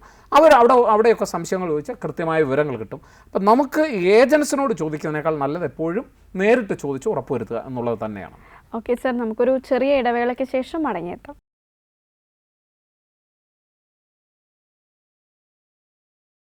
കേരള കണക്റ്റിലേക്ക് എല്ലാ പ്രിയ പ്രേക്ഷകർക്കും ഒരിക്കൽ കൂടി സ്വാഗതം. ഉന്നത വിദ്യാഭ്യാസ കോഴ്സുകൾ വിദേശ രാജ്യങ്ങളിൽ എങ്ങനെ തിരഞ്ഞെടുക്കാം, അത് നേരിടേണ്ടി വരുന്ന വെല്ലുവിളികൾ എന്തൊക്കെയാണ് എന്നതിനെ പറ്റിയാണ് ഇന്നത്തെ കേരള കണക്ട് ചർച്ച ചെയ്തുകൊണ്ടിരിക്കുന്നത്. നമുക്കൊപ്പം ഉള്ളത് ഡോക്ടർ പി അനിൽകുമാർ സാറാണ്. സർ, നമുക്ക് കോഴ്സുകളെ കുറിച്ച് സംസാരിക്കുകയാണെങ്കിൽ ഇപ്പോൾ ആർട്ടിഫിഷ്യൽ ഇൻ്റലിജൻസ് ആണെങ്കിലോ അല്ലെങ്കിൽ ഡാറ്റാ സയൻസസ് ഒക്കെ ആണെങ്കിൽ ഇപ്പോൾ കുറച്ച് ട്രെൻഡായിട്ട് നിൽക്കുന്ന കോഴ്സുകളാണ്. പക്ഷേ അതിനൊപ്പം തന്നെ ഹോസ്പിറ്റാലിറ്റി, അതുപോലെ തന്നെ മാനേജ്മെൻറ്റ് കോഴ്സസ്, ഇതൊക്കെയും നമുക്ക് വിദേശ രാജ്യങ്ങളിലൊക്കെ ഒത്തിരി കുട്ടികൾ എടുത്ത് പോകാറുള്ള കോഴ്സുകളാണ്. നമ്മൾ ഈ ട്രെൻഡി ആയിട്ടുള്ള കോഴ്സുകളുടെ പിറകെ പോകുന്ന ഒരു പ്രവണത ഇപ്പോൾ ഉണ്ട്. അപ്പോൾ അതിലേതാണ് നമുക്ക് കൂടുതൽ നല്ലത്? എങ്ങനെയാണ് നമ്മൾ കോഴ്സുകൾ തിരഞ്ഞെടുക്കേണ്ടത്? പലപ്പോഴും ഏജൻസിയാണ് കുട്ടികളെ, ഒരു ഏജൻസിയെ സമീപിക്കുമ്പോൾ ഏജൻസിയാണ് കുട്ടികൾക്ക് അതിന് വേണ്ട നിർദ്ദേശങ്ങൾ നൽകാറുള്ളത്. കുട്ടികളെ മാനിപ്പുലേറ്റ് ചെയ്ത് അവരുടെ കോഴ്സുകളിലേക്ക് കൊണ്ടുവരാറുണ്ട്. അപ്പോൾ അതെങ്ങനെയാണ് തിരഞ്ഞെടുക്കേണ്ടത്? അടിസ്ഥാനമായി പറഞ്ഞാൽ ഒരു കുട്ടിക്ക് ഏറ്റവും ഇഷ്ടമുള്ള വിഷയം പഠിക്കുക എന്നുള്ളതാണ് ഏറ്റവും പ്രധാനപ്പെട്ട ചോയ്സ് എന്ന് പറയുന്നത്. നമുക്ക് ഇഷ്ടമില്ലാത്ത ഒരു ധാരാളം തൊഴിലവസരമുള്ള ഒരു കോഴ്സാണ്, പക്ഷേ ആ കുട്ടിക്ക് യാതൊരു ഇഷ്ടവും ഇല്ല എങ്കിൽ അത് എന്തായിരിക്കും സംഭവിക്കുക എന്ന് നമുക്ക് എല്ലാവർക്കും അറിയാം. അതുകൊണ്ട് ഒന്നാമത്തെ ക്രൈറ്റീരിയ എന്ന് പറയുന്നത് ആ കുട്ടിയെ സംബന്ധിച്ചിടത്തോളം കംഫർട്ടബിൾ ആയിട്ടുള്ള, പഠിക്കാൻ കഴിയുന്ന, ടേസ്റ്റുള്ള, ഇൻട്രസ്റ്റുള്ള കോഴ്സ് എടുക്കുക. അതാണ് ഒന്നാമത്തെ കാര്യം. രണ്ടാമത്തെ കാര്യം, എല്ലാ കോഴ്സുകളും തൊഴിലധിഷ്ഠിതമായ കോഴ്സുകളാണ്. നമ്മുടെ ഒരു ധാരണയാണ് ഈ കോഴ്സ് പഠിച്ചാൽ ജോലി കിട്ടത്തില്ല എന്നൊക്കെ പറയുന്നത്. പക്ഷേ ഏത് കോഴ്സ് പഠിച്ചാലും ജോലി കിട്ടും. പക്ഷേ പ്രശ്നം, നമ്മൾ ആ മേഖലയിൽ ഔന്നത്യമുള്ളവരായി, ആ മേഖലയിൽ അറിവുള്ളവരായി, ആ മേഖലയിൽ മറ്റുള്ളവരോടൊപ്പം മത്സരിക്കാൻ കഴിയുന്നവരായി മാറിയാൽ ഏത് കോഴ്സിലും, ഇപ്പം മലയാളം പഠിച്ചു വരുന്നൊരു കുട്ടിയെ സംബന്ധിച്ചിടത്തോളം അന്തർദേശീയ രംഗത്ത് എന്താണ് മലയാളം പഠിച്ചിട്ട് കാര്യമെന്ന് നമ്മൾ ചോദിക്കും. പക്ഷേ മൈക്രോസോഫ്റ്റിന് ആവശ്യമുണ്ട് മലയാളം ഭാഷ പഠിക്കുന്നവരെ, ലിംഗ്വിസ്റ്റുകളെ ആവശ്യമുണ്ട്. അപ്പോൾ അതുകൊണ്ട് ഏത് ഭാഷ പഠിച്ചാലും ഏത് വിഷയം പഠിച്ചാലും ലോകത്ത് ജോലി സാധ്യത ഇല്ല എന്ന് പറയുന്നത് മടിയന്മാരുടെ ഒരു സ്റ്റേറ്റ്മെൻ്റ് ആയിട്ടാണ് എനിക്ക് പലപ്പോഴും തോന്നുന്നത്. കാരണം നമ്മൾ പലത് പഠിച്ച് നമ്മൾ അതിനനുസരിച്ച് വർക്ക് ചെയ്യത്തില്ല, അവസാനം കിട്ടാതെ വരുമ്പോൾ നമ്മൾ ഇത് പഠിച്ചിട്ട് കാര്യമില്ല എന്ന് തോന്നും. അങ്ങനെയാണ് എന്ന് എനിക്ക് തോന്നിയിട്ടില്ല. രണ്ടാമതൊരു കാര്യം, ചില പുതിയ കോഴ്സുകളെ സംബന്ധിച്ചിടത്തോളം ചില കോഴ്സുകളുടെ അവസരങ്ങൾ കൂടിയും കുറഞ്ഞിരിക്കും. അത് ചില സാഹചര്യങ്ങൾക്കനുസരിച്ചാണ്. അപ്പം നമ്മളിവിടെ പറയുന്ന ഒരു കാര്യമുണ്ട്, ഇടയ്ക്ക് കുറേ കോഴ്സുകളുടെ ഒരു കുതിച്ചുതാട്ടം തന്നെ വന്നു. ഒരു 90-കൾക്ക് ശേഷം പരിശോധിച്ചാൽ കമ്മ്യൂണിക്കേറ്റീവ് ഇംഗ്ലീഷ്, മാനേജ്മെൻറ്റ് കോഴ്സുകൾ, ഇതൊക്കെ ഒരു അതായത് നമ്മുടെ ലിബറലൈസേഷൻ വന്നപ്പോൾ ഇൻഡസ്ട്രികൾക്ക് ആവശ്യമുള്ള തരത്തിൽ കുട്ടികളെ രൂപപ്പെടുത്തുന്ന കോഴ്സുകൾ ധാരാളമായിട്ടുണ്ടായി വന്നു. അതിലേക്കൊരു കുത്തൊഴുക്ക് കണ്ടു. ഇപ്പോൾ അതുപോലെ തന്നെ ആർട്ടിഫിഷ്യൽ ഇൻ്റലിജൻസ് വരുന്നു, സെമി കണ്ടക്ടർ മേഖലകൾ, ഇത് റിസർച്ചുകൾ, എൻജിനീയറിംഗ് മേഖലകൾ, ഇതിനകത്തൊക്കെ ഭയങ്കരമായി തൊഴിലവസരങ്ങൾ എന്നുള്ള തരത്തിൽ നമ്മൾ അതിലേക്ക് പോകുന്നു. ഇടയ്ക്ക് കമ്പ്യൂട്ടർ സയൻസ് കോഴ്സുകളുടെ പുറകിലായിരുന്നു. ഒരു കാര്യം മാത്രം മനസ്സിലാക്കുക, ഓരോ വിഷയങ്ങൾക്കും അതിൻ്റേതായ പ്രാധാന്യമുണ്ട്. അതുകൊണ്ട് പേരൻസ് എപ്പോഴും മനസ്സിലാക്കേണ്ടത് ഒരു ടാലൻറ്റഡ് ആയിട്ടുള്ള ആ കുട്ടിയുടെ ടാലൻറ്റും ടേസ്റ്റും പ്രിഫറൻസും അനുസരിച്ച് ഏറ്റവും നല്ലൊരു കോഴ്സ് തിരഞ്ഞെടുക്കുക, അതിന് ഏറ്റവും നല്ല സ്ഥാപനം തിരഞ്ഞെടുക്കുക എന്നുള്ളതാണ്. മറ്റൊരു പ്രധാനപ്പെട്ട കാര്യം, വിദ്യാഭ്യാസത്തിൻ്റെ അന്തിമമായ ലക്ഷ്യത്തെ സംബന്ധിച്ച് നമുക്കുള്ള ഒരു സംശയമാണ്. നമ്മളെ സംബന്ധിച്ചിടത്തോളം രണ്ട് തരത്തിലുള്ള ലക്ഷ്യമാണ് ഒരു വിദ്യാഭ്യാസത്തിനുള്ളത്. അടിസ്ഥാനപരമായി ഒരു കുട്ടിയെ സംബന്ധിച്ചിടത്തോളം, ഒന്ന്, അവൻ ആ മേഖലയിൽ ക്രിട്ടിക്കലായിട്ടുള്ള നോളജ്, അതായത് ഏതൊരു കാര്യത്തെയും വിമർശനാത്മകമായി പരിശോധിച്ച് പഠിച്ച് സമൂഹത്തിന് കോൺട്രിബ്യൂട്ട് ചെയ്യാൻ കഴിയുന്ന നല്ല സയൻറ്റിസ്റ്റുകളായിട്ടും നല്ല പണ്ഡിതരായിട്ടും മാറുക എന്നുള്ളതാണ് ഒന്നാമത്തെ ഘടകം. രണ്ടാമത്തെന്ന് പറഞ്ഞാൽ എനിക്ക് എന്തെങ്കിലും ഒരു ജോലി മതി, അപ്പോൾ ആ ജോലി ഉണ്ടെങ്കിൽ ഞാൻ ഇങ്ങനെയൊക്കെ ചെയ്തു പോയിക്കോളാം എന്നുള്ള പറയുന്നതാണ്. അപ്പോൾ വിദ്യാഭ്യാസത്തിൻ്റെ ആത്യന്തികമായ ലക്ഷ്യം ഞാൻ പറഞ്ഞ ഒന്നാമത്തെ മേഖലയിലേക്ക് കൂടുതൽ ആളുകളെ സംഭാവന ചെയ്യുക, അതുവഴിയാണ് രാഷ്ട്ര പുരോഗതി ഉണ്ടാകുന്നത്. രണ്ടാമത്തെ മേഖല എന്ന് പറയുന്നത് നമ്മളൊക്കെ പെട്ടെന്ന് വരുമോ ഇതൊക്കെ പറയാൻ വേണ്ടിയുള്ളതാണ്, എന്തെങ്കിലും ഒരു ജോലി എൻ്റെ കൊച്ചിന് കിട്ടിയാൽ മതി, അല്ലെങ്കിൽ എനിക്ക് എന്തെങ്കിലും ഒരു ജോലി കിട്ടിയാൽ മതി, അതിൽ തൃപ്തരാണ് എന്നുള്ളതാണ്. അങ്ങനെയുള്ളവരെ സംബന്ധിച്ചിടത്തോളം ഇൻഡസ്ട്രിക്ക് അനുകൂലമായിട്ട് വരുന്ന അല്ലെങ്കിൽ ആ അവസരങ്ങളിൽ ഏറ്റവും കൂടുതൽ പ്രയോജനപ്പെടുത്താൻ കഴിയുന്ന മേഖലകളിൽ പഠിക്കുന്നത് തന്നെയാണ്. അത് അവരുടെ ഒരു ടേസ്റ്റും കൂടി അനുസരിച്ചിട്ടാണ്.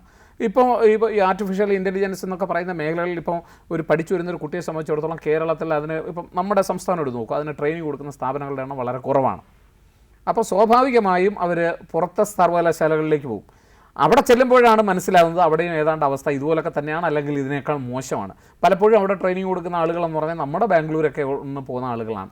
അതാണ് ഏറ്റവും രസകരമായ കാര്യം. അപ്പോൾ അവർക്ക് പഠിക്കാൻ ഒന്നാമത് നമ്മുടെ സംസ്ഥാനം ചെയ്യേണ്ടുന്ന കാര്യം ഈ പുറത്തേക്ക് പോകുന്ന കുട്ടികൾ ഏതൊക്കെ മേഖലകളിലേക്കാണ് പോകുന്നതെന്ന് മനസ്സിലാക്കി അവരെ ഇവിടെ നിലനിർത്താൻ വേണ്ടുന്ന കോഴ്സുകൾ ചെയ്യുക എന്നുള്ളതാണ്. ഉദാഹരണമായി ഇപ്പോൾ പ്രൈവറ്റ് മേഖലയിൽ MBBS പഠിക്കാനായിട്ട് ധാരാളം കുട്ടികൾ പുറത്തേക്ക് പോകുന്നു. എന്തുകൊണ്ട് നമുക്ക് ഇവിടെ പ്രൈവറ്റ് ഒന്നുകിൽ അവർക്ക് ഇവിടെ ലൈസൻസ് കൊടുക്കാം, നമുക്ക് ഇവിടെ നിന്നാണല്ലോ പൈസ അങ്ങോട്ട് പോകുന്നത്. അപ്പോൾ നമ്മുടെ ഈ പൈസ അങ്ങോട്ട് പോകുന്നതിന് പകരം നമ്മുടെ സംസ്ഥാനത്ത് നിന്ന് അതിൽ നിന്ന് ഇൻകം കൂടി ഉണ്ടാക്കാമല്ലോ. അപ്പോൾ അത്തരം കോഴ്സുകൾ നമ്മൾ എന്തുകൊണ്ടാണ് തുടങ്ങാത്തത്? പലപ്പോഴും നമ്മൾ ചോദിക്കുന്നൊരു ചോദ്യമാണ്. മാനേജ്മെൻറ്റിനെ സംബന്ധിച്ചിടത്തോളം ധാരാളം കുട്ടികൾ പുറത്തേക്ക് പോവുകയാണ്. ഒന്നുകിൽ നമ്മളിവിടെ സ്ഥാപനങ്ങൾ ഉണ്ടാക്കുക, അല്ലെങ്കിൽ ആ സ്ഥാപനങ്ങൾക്ക് ഇവിടേക്ക് വരാൻ അനുമതി കൊടുക്കുക. ഇത് രണ്ടും നടക്കുന്നില്ല എന്നുള്ളതാണ്. അപ്പോൾ അങ്ങനെയുള്ള അവസരങ്ങൾ ഉണ്ടാക്കി കൊടുക്കുക, നമ്മുടെ കുട്ടികളുടെ മനസ്സറിഞ്ഞ് സ്ഥാപനങ്ങൾ ഉണ്ടാക്കുന്നതിൽ സർക്കാരുകൾ കുറേ കൂടി മുൻകൈ എടുക്കേണ്ടതായിട്ടുണ്ട് എന്നുള്ളതാണ്. അപ്പോൾ എനിക്ക് തോന്നുന്നത് ഞാൻ പറഞ്ഞ രണ്ട് കാര്യങ്ങൾ നോക്കുക. ഒന്ന്, ഏത് കോഴ്സ് എടുത്താലും ജോലി നന്നായിട്ട് പഠിച്ച് ആ മേഖലയിൽ നന്നായി വർക്ക് ചെയ്താൽ തൊഴിലവസരങ്ങളുണ്ട്. രണ്ട്, ഒരു തൊഴിൽ മാത്രം, ഒരു കേവലമായൊരു തൊഴിൽ മാത്രമാണ് ഒരാളുടെ വിദ്യാഭ്യാസത്തിൻ്റെ സങ്കല്പമായ ഒരാൾ പോകുന്നതെങ്കിൽ ആ കാലഘട്ടത്തിന് അനുയോജ്യമായി വരുന്ന സ്ഥാപനങ്ങൾ അയാളുടെ ടേസ്റ്റിനനുസരിച്ചെടുക്കുക. കമ്പ്യൂട്ടർ പഠിക്കാനുള്ളെങ്കിൽ അങ്ങനെ, ആർട്ടിഫിഷ്യൽ ഇൻ്റലിജൻസ് ആണെങ്കിൽ ആ മേഖലയിൽ, ഡാറ്റാ സയൻസ് ആണെങ്കിൽ ആ മേഖലയിൽ, ക്ലൗഡ് കമ്പ്യൂട്ടിംഗ് ആണെങ്കിൽ, ഇതൊക്കെ ഓരോരുത്തരുടെ താല്പര്യങ്ങൾക്കനുസരിച്ച് എടുക്കാവുന്നതാണ്.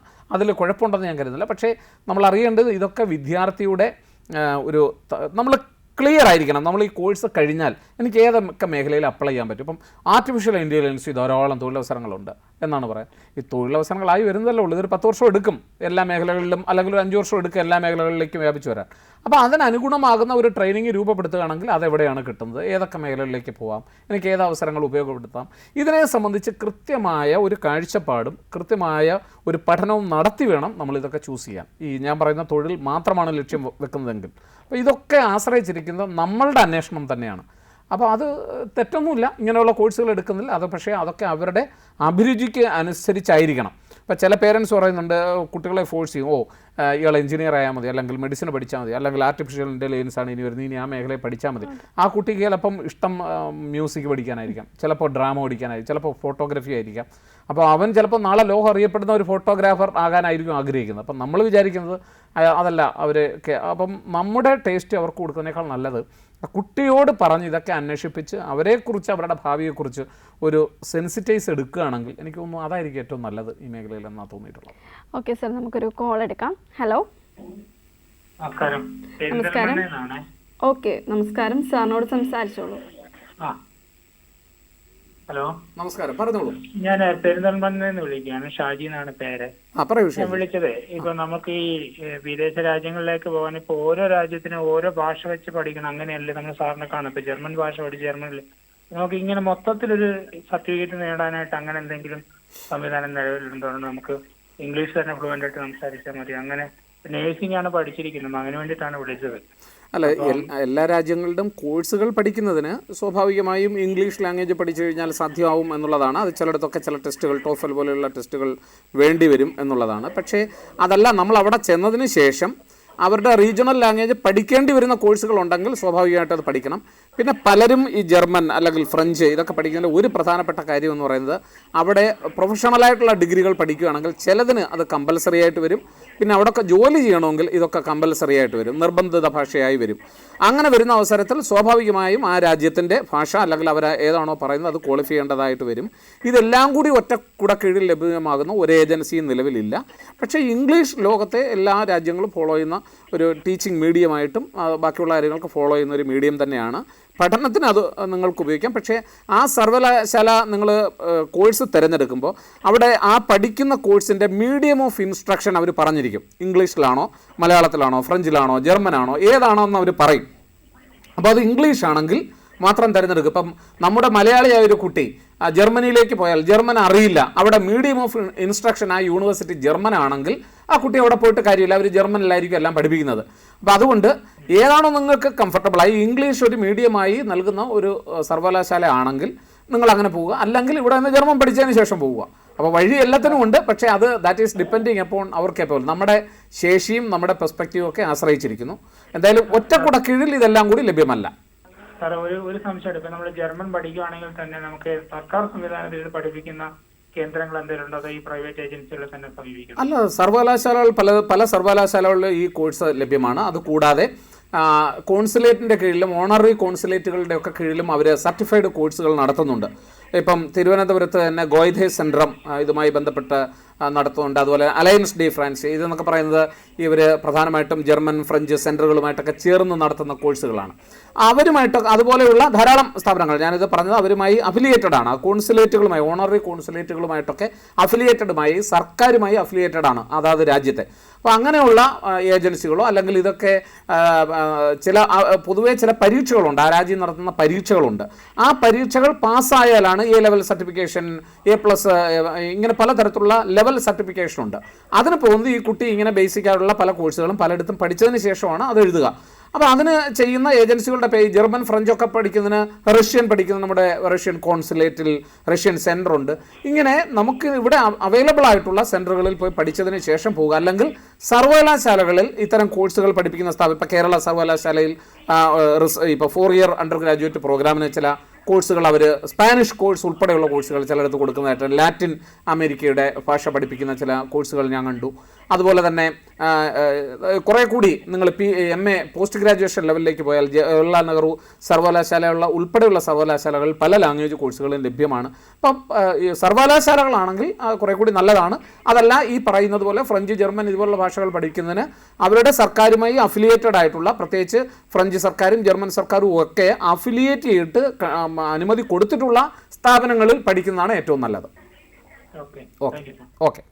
ഓക്കെ, വിളിച്ചതിന് വളരെ നന്ദി സർ. നമുക്ക് ഈ പറഞ്ഞ പോലെ പലപ്പോഴും ഏജൻസികൾ വളരെ അതിശയോക്തി കലർന്ന രീതിയിലുള്ള വാഗ്ദാനങ്ങൾ നൽകിയാണ് കുട്ടികളെ കൊണ്ടുപോകുന്നത്. അതായത് അവർക്ക് പാർട്ട് ടൈം ജോലി ചെയ്യാം, അങ്ങനെയുള്ള വാഗ്ദാനങ്ങൾ പലതാണ്. പക്ഷേ ഈ കുട്ടികൾ വലിയ രീതിയിലുള്ള സാമ്പത്തിക ബാധ്യത ഉണ്ടാക്കി പോകുന്ന, അതായത് ലോൺ എടുത്ത് പോകുന്ന ഒരുപാട് കുട്ടികളുണ്ട്. സാധാരണ കുടുംബത്തിൽ നിന്നും ലോൺ എടുത്ത് പോകുന്ന കുട്ടികൾ. അപ്പോൾ ഇങ്ങനെ ലോൺ എടുത്ത് പോകുന്ന കുട്ടികൾ അവിടെ ചെന്ന് ചിലപ്പോൾ അവർക്ക് അക്കോമഡേഷനും അവരുടെ ജീവിത ചെലവുകളും എല്ലാം കൂടി കൊണ്ടുപോകുന്നത് പ്രായോഗികമായും വളരെ ബുദ്ധിമുട്ടുകൾ ഉണ്ടാക്കുമല്ലോ. അപ്പോൾ ഇത്തരത്തിൽ പോകുന്ന കുട്ടികൾ എന്തൊക്കെയാണ് പ്രായോഗികമായി ശ്രദ്ധിക്കേണ്ട കാര്യം? ഞാൻ നേരത്തെ ആദ്യം പറഞ്ഞ കാര്യം തന്നെയാണ്. ഒന്ന്, നമ്മൾ അവിടുത്തെ കൃത്യമായ നിയമങ്ങളും എത്രയാണ് ആ കോഴ്സിൻ്റെ ഫീസ്, അവർക്കവിടെ കോഴ്സ് കഴിഞ്ഞതിന് ശേഷം തൊഴിലവസരങ്ങൾ അത് ആരോടെങ്കിലുമൊക്കെ അവിടെ ചെയ്തവരോട് തന്നെ ചോദിക്കുന്നതായിരിക്കും ഏറ്റവും ഭംഗിയായിട്ടുള്ള കാര്യം.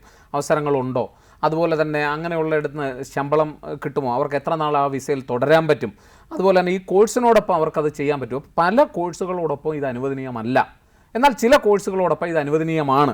ഇപ്പം നമ്മൾ കരുതിയിരിക്കുന്ന അവിടെ പഠിക്കാൻ പോയ എന്ത് കോഴ്സ് പഠിക്കാൻ പോയാലും ജോലി ചെയ്യാൻ പറ്റും. അതുപോലെ തന്നെ ചില കോഴ്സുകൾക്ക് ആദ്യത്തെ വർഷമോ രണ്ടാമത്തെ വർഷമൊന്നും ചിലപ്പോൾ അനുവദനീയമായിരിക്കില്ല, അവസാനത്തെ വർഷമായിരിക്കും ചിലപ്പോൾ 6 മാസം മാത്രമേ ഒരു ഇൻറ്റേൺഷിപ്പ് പോലെ അവർ അനുവദിക്കത്തുള്ളൂ. ഇതൊക്കെ ഓരോ കോഴ്സിനും വ്യത്യസ്തമാണ്. അതുകൊണ്ട് അവിടെ പോയാൽ എല്ലാം സുരക്ഷിതം എന്ന് കരുതി പോവുകയാണെങ്കിൽ ഇപ്പം നമ്മുടെ കുട്ടികൾ അനുഭവിക്കുന്ന പ്രശ്നങ്ങൾ, പല കുട്ടികളും ഈ പറഞ്ഞതുപോലെ നിങ്ങളുടെ ഹോസ്റ്റൽ സൗകര്യം ഉണ്ട് എന്ന് പറഞ്ഞിട്ട് ഇവിടുന്ന് കൊണ്ടുപോകും. അവിടെ ചെല്ലുമ്പോൾ 5-6 കുട്ടികളായിരിക്കും ഒരു റൂമിൽ, അവർക്ക് പഠിക്കാൻ പറ്റില്ല. പല ഭാഷകളിലുള്ള കുട്ടികളായിരിക്കും, വ്യത്യസ്ത തരക്കാരായിരിക്കും. ഒരു തരത്തിലും അവിടെ പോയ അവിടുത്തെ നിയമങ്ങളാണ്. അപ്പോൾ ഈ കുട്ടികൾ പെട്ടുപോകും, ഒന്നും ചെയ്യാൻ പറ്റില്ല. നമ്മുടെ ഇവിടെ പോലീസ് സ്റ്റേഷനിൽ പോയി പറയുന്ന പരാതി പോലെ അവിടെ ചെന്ന് കാര്യങ്ങൾ മാനേജ് ചെയ്യാൻ കഴിയില്ല. അപ്പോൾ പോകുന്നതിന് മുമ്പ് തന്നെ ഇതിനെ സംബന്ധിച്ച് കൃത്യമായ വിവരങ്ങൾ, ഈ പറയുന്ന ഏജൻസി പറയുന്ന വിവരങ്ങളോ അവരുടെ എഗ്രിമെൻറ്റോ, ചിലപ്പോൾ ഇന്ന് രജിസ്റ്റർ ചെയ്ത് കൊണ്ടുപോയിട്ടുള്ള ഏജൻസി നാളെ കാണണമെന്ന് നിർബന്ധമില്ല. അത് പ്രൈവറ്റ് സ്ഥാപനമാണ്, എപ്പോൾ വേണമെങ്കിലും ഇല്ലാതാവാം. അവർക്ക് വേണമെങ്കിൽ പുതിയ ചില മുമ്പ് ഞാൻ നോട്ടീസ് ചെയ്തിട്ടുള്ള ചില കാര്യങ്ങളുണ്ട്. ചിലർ ഒരു പുതിയൊരു ഏജൻസിയായിട്ട് വരും, അവർ കുറച്ച് കുട്ടികളെ കൊണ്ടുപോകും, അതിനുശേഷം അതങ്ങ് മാറ്റും, വേറൊരു പേരിൽ അടുത്ത ഏജൻസി തുടങ്ങും എന്ന് പറയും ഞങ്ങൾക്ക് അറിയത്തില്ല. ഇങ്ങനെയൊക്കെ ചെയ്തിട്ടുള്ള പല ഏജൻസികളും പലപ്പോഴും നമ്മുടെ സർക്കാർ തന്നെ കണ്ടുപിടിച്ചിട്ടുള്ളതാണ്. അപ്പോൾ അതുകൊണ്ട് ചെയ്യേണ്ടുന്നത് നേരിട്ട് അന്വേഷിക്കുക, ഉറപ്പുവരുത്തുക. ഈ തൊഴിലവസരങ്ങളുടെ കാര്യം എന്ന് പറയുന്നത് അതൊരു സർവകലാശാലയിൽ നിന്നും വിവരം കിട്ടില്ല, കാരണം അവരുടെ പണി അതല്ല. പക്ഷേ അവരോട് നമുക്ക് ചോദിക്കാം, ഈ കോഴ്സിനോടൊപ്പം തന്നെ തൊഴിൽ ചെയ്യുന്നതിന് അനുമതി ഉണ്ടോ എന്നുള്ള കാര്യം ചോദിക്കാം. ആ അനുമതി ഉണ്ടോയെന്ന് ഉറപ്പുവരുത്തിയാൽ പിന്നെ നമുക്ക് അനൗദ്യോഗികമായി, കാരണം നാളെ വരാൻ പോകുന്ന പ്രൈവറ്റ് ആയിട്ടുള്ള വേക്കൻസികൾ, അത് ഹോട്ടലിലാവാം, ചിലപ്പോൾ അത് വേറെ ഏതെങ്കിലും സൂപ്പർ മാർക്കറ്റിലാവും, പെട്രോൾ പമ്പിലാവും, എവിടെയോ ആകാം. അതൊന്നും ആർക്കും നേരത്തെ പറയാൻ പറ്റില്ലല്ലോ. അപ്പോൾ ഈ പോകുന്ന കുട്ടികൾ അവിടെ അന്വേഷിക്കേണ്ട ഒരു കാര്യം, അവരുടെ ഹോസ്റ്റൽ സൗകര്യം എങ്ങനെയാണ്, എത്രത്തോളം ഫീസുണ്ട്, എത്രത്തോളം രൂപ ചിലവാകും എന്നുള്ളത് അപ്രോക്സിമേറ്റായിട്ട് ആ യൂണിവേഴ്സിറ്റി സർവകലാശാലയിൽ തന്നെ നമുക്ക് ഇത്തരം കാര്യങ്ങൾ അറിയാൻ പറ്റും. അതിനുശേഷം തൊഴിലവസരങ്ങളെ സംബന്ധിച്ച് മുൻകാലത്ത് എങ്ങനെയായിരുന്നു എന്നുള്ളത് അവിടെ പഠിച്ച കുട്ടികൾ വഴിയൊക്കെ വിവരം തിരക്കാൻ മാത്രമേ നമുക്ക് കഴിയൂ. അതിനകത്ത് ഒരു ഉറപ്പ് കൊടുക്കാൻ ആർക്കും കഴിയില്ല. ഒരു ഏജൻസി നാളെ അവിടെ തൊഴിലുണ്ടെന്ന് ഇവർക്ക് എങ്ങനെ, പ്രൈവറ്റ് ഏജൻസികൾക്ക് എങ്ങനെ ഉറപ്പ് കൊടുക്കാൻ കഴിയും? ആർക്കും കൊടുക്കാൻ കഴിയില്ല. അപ്പോൾ അവിടെയുള്ള തൊഴിലവസരങ്ങൾ അത് ഇല്ലെങ്കിൽ പോലും നമുക്ക് മാനേജ് ചെയ്ത് പോകാൻ കഴിയുന്ന, അല്ലെങ്കിൽ നമ്മളൊരു ആൾട്ടർനേറ്റീവ് പ്ലാൻ, നമ്മളൊരു ബദൽ പ്ലാൻ, ഒരു മാർഗ്ഗരേഖയും ഒരു പ്ലാൻ മനസ്സിൽ വെച്ചുകൊണ്ട് വേണം പോകുവാൻ. പലപ്പോഴും അത് സംഭവിക്കുന്നില്ല എന്നുള്ളതുകൊണ്ടും ഈ കുട്ടികൾ ഭീമമായ തുക മുടക്കി അവിടെ ചെന്ന് അഡ്മിഷൻ എടുത്ത് പഠിച്ചു തുടങ്ങുമ്പോൾ ആദ്യത്തെ വർഷം അവർ പറയും ഇനി 3 വർഷം കഴിഞ്ഞാൽ നിങ്ങൾക്ക് എന്തെങ്കിലും തരത്തിലുള്ള തൊഴിൽ ചെയ്യാൻ പറ്റൂ, അനുമതി ഉള്ളൂ എന്ന് പറഞ്ഞാൽ ഈ 3 വർഷം വരെയുള്ള ഫീസ് കൊടുക്കാൻ ഈ കുട്ടികൾക്ക് കഴിയണം.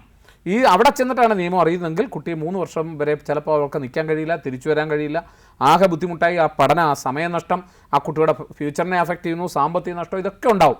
അപ്പോൾ അതുകൊണ്ട് കൃത്യമായ വിവരങ്ങൾ നേരിട്ട് ശേഖരിച്ച് പോവുക എന്നുള്ളത് മാത്രമാണ് ഇതിനൊരു പോംവഴി.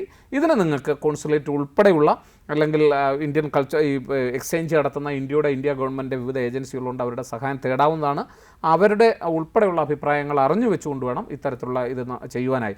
പിന്നെ ഈ കാലഘട്ടത്തിൽ നമ്മൾ വിട്ടുപോയൊരു കാര്യമുണ്ട്, ധാരാളം ഫെലോഷിപ്പ് കൊടുക്കുന്ന സർവകലാശാലകളുണ്ട്, നേരിട്ട് പല ഫെലോഷിപ്പുകളുണ്ട്. അമേരിക്കയുടെ ഫെലോഷിപ്പിലേക്ക് വരാം. ഒരു കോളർ വെയിറ്റിംഗ് ആണ്. ഹലോ കേരള കണക്റ്റിലേക്ക് സ്വാഗതം. ആരാ സംസാരിക്കുന്നത്? എൻ്റെ പേര് സ്വപ്ന. ഓക്കെ, സാറിനോട് സംസാരിച്ചോളൂ. Hello sir. പറയൂ സ്വപ്ന. സാർ, എൻ്റെ ഡൗട്ട്, നമ്മൾ ഈ ലോ പഠിക്കുന്നതിന് കേരളത്തിൽ ഏതൊക്കെ സെൻട്രൽ യൂണിവേഴ്സിറ്റീസ് ഉണ്ട്? അവിടെ എങ്ങനെ ക്ലാറ്റ് എഴുതിയാണോ പോകുന്നത്? അതിനെ കുറിച്ചൊന്ന് പറയാമോ സാർ? കേന്ദ്ര സർവകലാശാല കേരളത്തിൽ ഒരെണ്ണം മാത്രമേ ഉള്ളൂ, അത് കാസർഗോഡാണ്. അവർക്ക് തിരുവല്ല ക്യാമ്പസിൽ ഒരു കോഴ്സ് ഉണ്ട്. അവിടെയുള്ള കേന്ദ്ര സർവകലാശാലകളുടെ, ഈ ലോകത്ത് എവിടെയായാലും കേന്ദ്ര സർവകലാശാലകളിലേക്കുള്ള അഡ്മിഷൻ നടക്കുന്നത് കേന്ദ്രം നടത്തുന്ന എൻട്രൻസിലൂടെയാണ്, CUET പരീക്ഷകളിലൂടെയാണ്. കോമൺ യൂണിവേഴ്സിറ്റി എൻട്രൻസ് ടെസ്റ്റ് ഉണ്ട്, ആ ടെസ്റ്റ് പാസ്സായാലാണ് അവിടെ അഡ്മിഷൻ കിട്ടുക. സ്റ്റേറ്റ് യൂണിവേഴ്സിറ്റികളിലാണെങ്കിൽ ഇവിടെ ക്ലാറ്റ് പോലെയുള്ള പലതരത്തിലുള്ള എൻട്രൻസ് ടെസ്റ്റുകളുണ്ട്.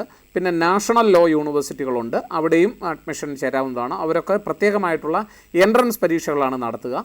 ആ എൻട്രൻസ് പരീക്ഷകൾ ക്വാളിഫൈ ചെയ്തെങ്കിൽ അത് നിങ്ങൾ ഏത് സ്ഥാപനത്തിലേക്കാണോ അഡ്മിഷൻ അപ്ലൈ ചെയ്യുന്നത് ആ സർവകലാശാല ഏതിൻ്റെ അടിസ്ഥാനത്തിലാണ്, ഏത് എൻട്രൻസ് പരീക്ഷയുടെ അടിസ്ഥാനത്തിലാണ് അഡ്മിഷൻ നടത്തുന്നതിന് എന്നതിനെ ആശ്രയിച്ചിരിക്കുന്നു. കേരളത്തിനെ സംബന്ധിച്ചിടത്തോളം പല കോമൺ യൂണിവേഴ്സിറ്റി എൻട്രൻസ് ടെസ്റ്റാണ് നമ്മുടെ കേന്ദ്ര സർവകലാശാല നടത്തുന്നത്. പക്ഷേ മറ്റ് ഇതാണെങ്കിൽ ക്ലാറ്റ് പോലെയുള്ള പരീക്ഷകൾ നടത്തുന്നുണ്ട്. അത് കോമണായി പിന്നെ പല അഫിലിയേറ്റഡ് കോളേജുകളിലേക്കുമൊക്കെ വേണ്ടിയുള്ളതാണ്. ഇപ്പോൾ നമുക്കറിയാം ലോ അക്കാഡമിയുണ്ട്, ലോ കോളേജുകളുണ്ട്, ഗവൺമെൻറ് കോളേജുകൾ ഉണ്ട്. ഇവിടേക്കൊക്കെ അഡ്മിഷൻ നടത്തുന്നത് ചിലത് എൻട്രൻസ് ടെസ്റ്റിൻ്റെ അടിസ്ഥാനത്തിൽ, ചിലത് മെറിറ്റ് അടിസ്ഥാനത്തിലും ഒക്കെയാണ്. അപ്പോൾ അത് ഏതാണോ അഫിലിയേറ്റഡ് കോളേജ് അതിൻ്റെ നിയമങ്ങൾക്കനുസരിച്ച് ചെയ്യുക എന്നുള്ളത് മാത്രമേ ഉള്ളൂ. എല്ലാം കൂടി ഒറ്റക്കുടക്കീഴിലല്ല ലോയുടെ അഡ്മിഷൻ എന്നുള്ള കാര്യം പ്രത്യേകം ഓർമ്മയിരിക്കട്ടെ. ഓക്കെ, ഡൗട്ട് മാറിയിട്ടുണ്ടാകുമെന്ന് വിശ്വസിക്കുന്നു. Thanks for calling. സർ, നമ്മൾ ഫെലോഷിപ്പിനെ കുറിച്ചായിരുന്നു സംസാരിച്ചിരുന്നത്. പലപ്പോഴും ഇത്തരത്തിലുള്ള വിദേശ ഫെലോഷിപ്പുകളെ കുറിച്ചും അതുപോലെ തന്നെ സ്കോളർഷിപ്പുകളെ കുറിച്ചൊന്നും നമ്മുടെ സാധാരണക്കാരായ കുട്ടികൾക്ക് അറിയില്ല എന്നുള്ളതാണ് യാഥാർത്ഥ്യം. അപ്പോൾ ഇത് എങ്ങനെയാണ് സർ, ഇതെങ്ങനെയാണ് നമുക്ക് അന്വേഷിച്ച് കണ്ടെത്താൻ കഴിയുന്നത്? അതിനുള്ള സോഴ്സസ് എന്തൊക്കെയാണ്? ഇന്ന് ലോകം വിരൽത്തുമ്പിലാണ്. എല്ലാ സർവകലാശാലകളും അതിൻ്റെ വെബ്സൈറ്റിൽ, അതുപോലെ തന്നെ നമ്മുടെ ഞാൻ നേരത്തെ പറഞ്ഞതുപോലെ എഡ്യൂക്കേഷൻ ആൻഡ് കൾച്ചറൽ വിങ്, അവിടെ ഇതിനെ സംബന്ധിച്ച് കൃത്യമായിട്ടുള്ള നോട്ടിഫിക്കേഷൻസ് വരും. ഇപ്പം നിങ്ങൾ അമേരിക്കയിലാണെങ്കിൽ ഫുൾ ബ്രൈറ്റ് ഉൾപ്പെടെയുള്ള ധാരാളം അത് സ്ഥിരമായി അവരുടെ വെബ്സൈറ്റിലുണ്ടാവും. ഇത് നമ്മൾ ഓരോ സർവകലാശാലയിലും പോയി കഴിഞ്ഞാൽ നമുക്ക് ഫോറിൻ ഫെലോഷിപ്പുകളെ സംബന്ധിച്ചുള്ള വിവരങ്ങൾ കിട്ടും. ഇന്ത്യ ഗവൺമെൻറ് തന്നെ അതിൻ്റെ വിവരങ്ങൾ ഔദ്യോഗികമായ വെബ്സൈറ്റിൽ പ്രസിദ്ധീകരിക്കാറുണ്ട്. ഇതൊക്കെ നോക്കിയതിന് ശേഷം നേരിട്ട് അപ്ലൈ ചെയ്യുക എന്നുള്ളതാണ്. എക്സ്ചേഞ്ച് പ്രോഗ്രാം, നമ്മുടെ ഇന്ത്യ ഗവൺമെൻറ്റും എക്സ്ചേഞ്ച് പ്രോഗ്രാം നടത്തുന്നുണ്ട്. അപ്പോൾ അവർ പബ്ലിഷ് ചെയ്യുന്ന ധാരാളം UGC പോലും ചില കോഴ്സുകളൊക്കെ ചില ഫെലോഷിപ്പുകളോടുകൂടി മറ്റുള്ളവർക്ക് പഠിക്കാൻ UGC നോട്ടിഫൈ ചെയ്യാറുണ്ട്. അപ്പോൾ ഇങ്ങനെ ഔദ്യോഗികമായിട്ടുള്ള പല മേഖലകളിൽ നിന്നും നമുക്കതിനെ സംബന്ധിച്ചുള്ള വിവരങ്ങൾ കിട്ടും. അത് പലപ്പോഴും എന്ന് പറഞ്ഞു കഴിഞ്ഞാൽ ഒരേ സമയത്തല്ല എല്ലാം വരുന്നത്. അതുകൊണ്ട് നമുക്ക് ഈ പൊതുവായിട്ട് നമ്മൾ ഈ പറയുന്ന ഏപ്രിൽ മുതലുള്ള മാസങ്ങൾ നോക്കുക എന്നുള്ളതാണ്. ചിലത് ഫെബ്രുവരി മുതൽ തുടങ്ങും പല വിദേശ സർവകലാശാലകളുമൊക്കെ.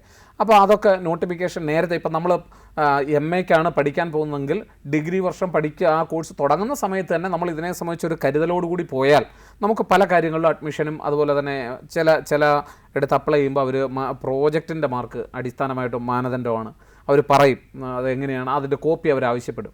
അപ്പോൾ അതൊക്കെ ഇതൊക്കെ അറിഞ്ഞിരുന്നാൽ നമ്മൾ നേരത്തെ അതൊക്കെ മനസ്സിലാക്കിക്കൊണ്ട് അപ്ലൈ ചെയ്യാനായി കഴിയും. പിന്നെ മറ്റൊരു കാര്യം, പലപ്പോഴും ഫെലോഷിപ്പുകൾക്കൊക്കെ അപ്ലൈ ചെയ്യുന്ന സമയത്ത് ശ്രദ്ധിക്കേണ്ടുന്ന ഏറ്റവും പ്രധാനപ്പെട്ട കാര്യം, നമ്മൾ ഇതിനോടകം തന്നെ വിദേശത്തെ ഏതൊക്കെ സർവകലാശാലകളാണ് ആ പ്രോജക്റ്റ് കൊടുക്കുന്നത്. ഇപ്പോൾ ഉദാഹരണത്തിന് ഫുൾ ബ്രൈറ്റ് പ്രോജക്റ്റിനെ കുറിച്ച് പറഞ്ഞാൽ, ഫുൾ ബ്രൈറ്റ് പ്രോജക്റ്റിന് അപ്ലൈ ചെയ്യുമ്പോൾ അവർ പറയുന്നുണ്ട് നിങ്ങൾ ഏതെങ്കിലും സർവകലാശാലകളുമായി ഇതിനോടകം കമ്മ്യൂണിക്കേഷൻ നടത്തിയിട്ടുണ്ടോ. അപ്പോൾ നമ്മൾ ആ സ്ഥാപനങ്ങളുമായി, അങ്ങനെയുള്ള സർവകലാശാലകളുമായി കമ്മ്യൂണിക്കേഷൻ നടത്തി എനിക്കിങ്ങനെ ഫുൾ ബ്രൈറ്റിൽ കിട്ടിയാൽ എന്നെ ഒരു വിദ്യാർത്ഥി എടുക്കാൻ ആ സ്ഥാപനത്തിൽ കഴിയുമോ എന്നുള്ള അനുമതി ചോദിച്ചാൽ അവർ പറയും. ആ ലെറ്റർ കൂടി ഇതിനോടൊപ്പം അറ്റാച്ച് ചെയ്താൽ അവർക്ക് വലിയ മെറിറ്റാണ്. അപ്പോൾ ഇങ്ങനെ നേരത്തെ കൂട്ടി നമ്മളിതൊക്കെ അന്വേഷിച്ചാൽ ഇതിനെ സംബന്ധിച്ചുള്ള കൃത്യമായ വിവരങ്ങൾ കിട്ടും. ഓരോ രാജ്യങ്ങളുടെയും വിദ്യാഭ്യാസ വകുപ്പുമായി ബന്ധപ്പെട്ട അതിൻ്റെ വെബ്സൈറ്റിൽ ഇത്തരം വിവരങ്ങൾ ലഭ്യമാണ്. ചിലത് അവർക്ക് പ്രത്യേകമായി, ഇപ്പോൾ യുണൈറ്റഡ് നേഷൻസ് എഡ്യൂക്കേഷണൽ കൾച്ചറൽ യുസഫി എന്ന് പറയും.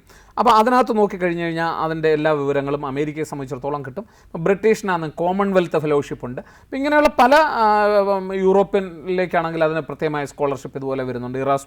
ഇറാസ്മസ് മുണ്ടസ് ഫെലോഷിപ്പുകൾ പല രാജ്യങ്ങളിലേക്കാണ്. അപ്പോൾ അങ്ങനെ ഫെലോഷിപ്പുകൾ നമ്മൾ അതാത് രാജ്യങ്ങളുടെ വിദ്യാഭ്യാസ സ്ഥാപനങ്ങളും അവരുടെ മിനിസ്ട്രിയുടെ വെബ്സൈറ്റുകളും ഒക്കെ നോക്കി മനസ്സിലാക്കുക എന്നുള്ളതാണ്. പലപ്പോഴും ഇപ്പോൾ വാട്സാപ്പിലും ഒക്കെ പ്രചരിക്കുന്ന ഒരു കാര്യം, ലോകത്തെങ്ങും ഇല്ലാത്ത സർവകലാശാലകൾ ചില കോൺഫറൻസ് നടത്തും, ചില ഫെലോഷിപ്പുകളിലെന്നൊക്കെ പറഞ്ഞിട്ട് വരും. നമ്മളതിനകത്ത് ക്ലിക്ക് ചെയ്യും, നിങ്ങളുടെ ബാങ്ക് ഡീറ്റെയിൽസ് കൊടുക്കാൻ പറയും, അതിനുശേഷം പറയും ഇത്ര രൂപ ഫീസ് അടക്കണം, അപ്പോഴാണ് വിവരം തരുന്നത്. ഇതൊന്നും ഇങ്ങനെ സംഭവമേ കാണില്ല. അപ്പോൾ അതുകൊണ്ട് എവിടെ നിന്നെങ്കിലും കിട്ടുന്ന അഡ്വർടൈസ്മെൻറ്റിൽ എടുത്ത് ദയവ് ചെയ്ത് പോകരുത്. നമ്മുടെ സർക്കാരുകളുടെ ഔദ്യോഗികമായ വെബ്സൈറ്റുകളോ അല്ലെങ്കിൽ എംബസികളോ കോൺസുലേറ്റുകളോ നൽകുന്ന വിവരങ്ങളോ അല്ലെങ്കിൽ അവർ നിശ്ചയിച്ചിട്ടുള്ള വിദ്യാഭ്യാസ സ്ഥാപനം, ഇപ്പോൾ UGC പോലെയുള്ള ആധികാരികമായിട്ടുള്ള സ്ഥാപനങ്ങളോ വഴി തന്നെ വേണം നിങ്ങൾ ഇത്തരം കാര്യങ്ങൾ നടത്തുവാനായിട്ട്, അപ്ലൈ ചെയ്യാനായിട്ട്. ഒരു രാജ്യവും അല്ലാതെ ഏതെങ്കിലും ഒരു പ്രൈവറ്റ് ഏജൻസി ഇത് ചെയ്യാനായി ചുമതലപ്പെടുത്തിയിട്ടില്ല എന്നുള്ള കാര്യം പ്രത്യേകമായി ഓർക്കണം. അപ്പോൾ അതുകൊണ്ട് എപ്പോഴും നമ്മൾ അതിൻ്റെ ഔദ്യോഗികമായ വെബ്സൈറ്റിൽ കയറി വേണം അപേക്ഷിക്കുവാൻ. ഇഷ്ടംപോലെ ധാരാളം ഫെലോഷിപ്പുകൾ ഇന്ന് അവൈലബിൾ ആണ്. നിങ്ങളുടെ വീട്ടിൽ നിന്ന് ഇറങ്ങി തിരിച്ച് പഠനം പൂർത്തിയാക്കി തിരിച്ച് വീട്ടിലെത്തുന്നിടം വരെയുള്ള എല്ലാ ചിലവുകളും കവർ ചെയ്യുന്ന ധാരാളം ഫെലോഷിപ്പുകൾ ഇന്ന് അവൈലബിൾ ആയിട്ടുണ്ട്.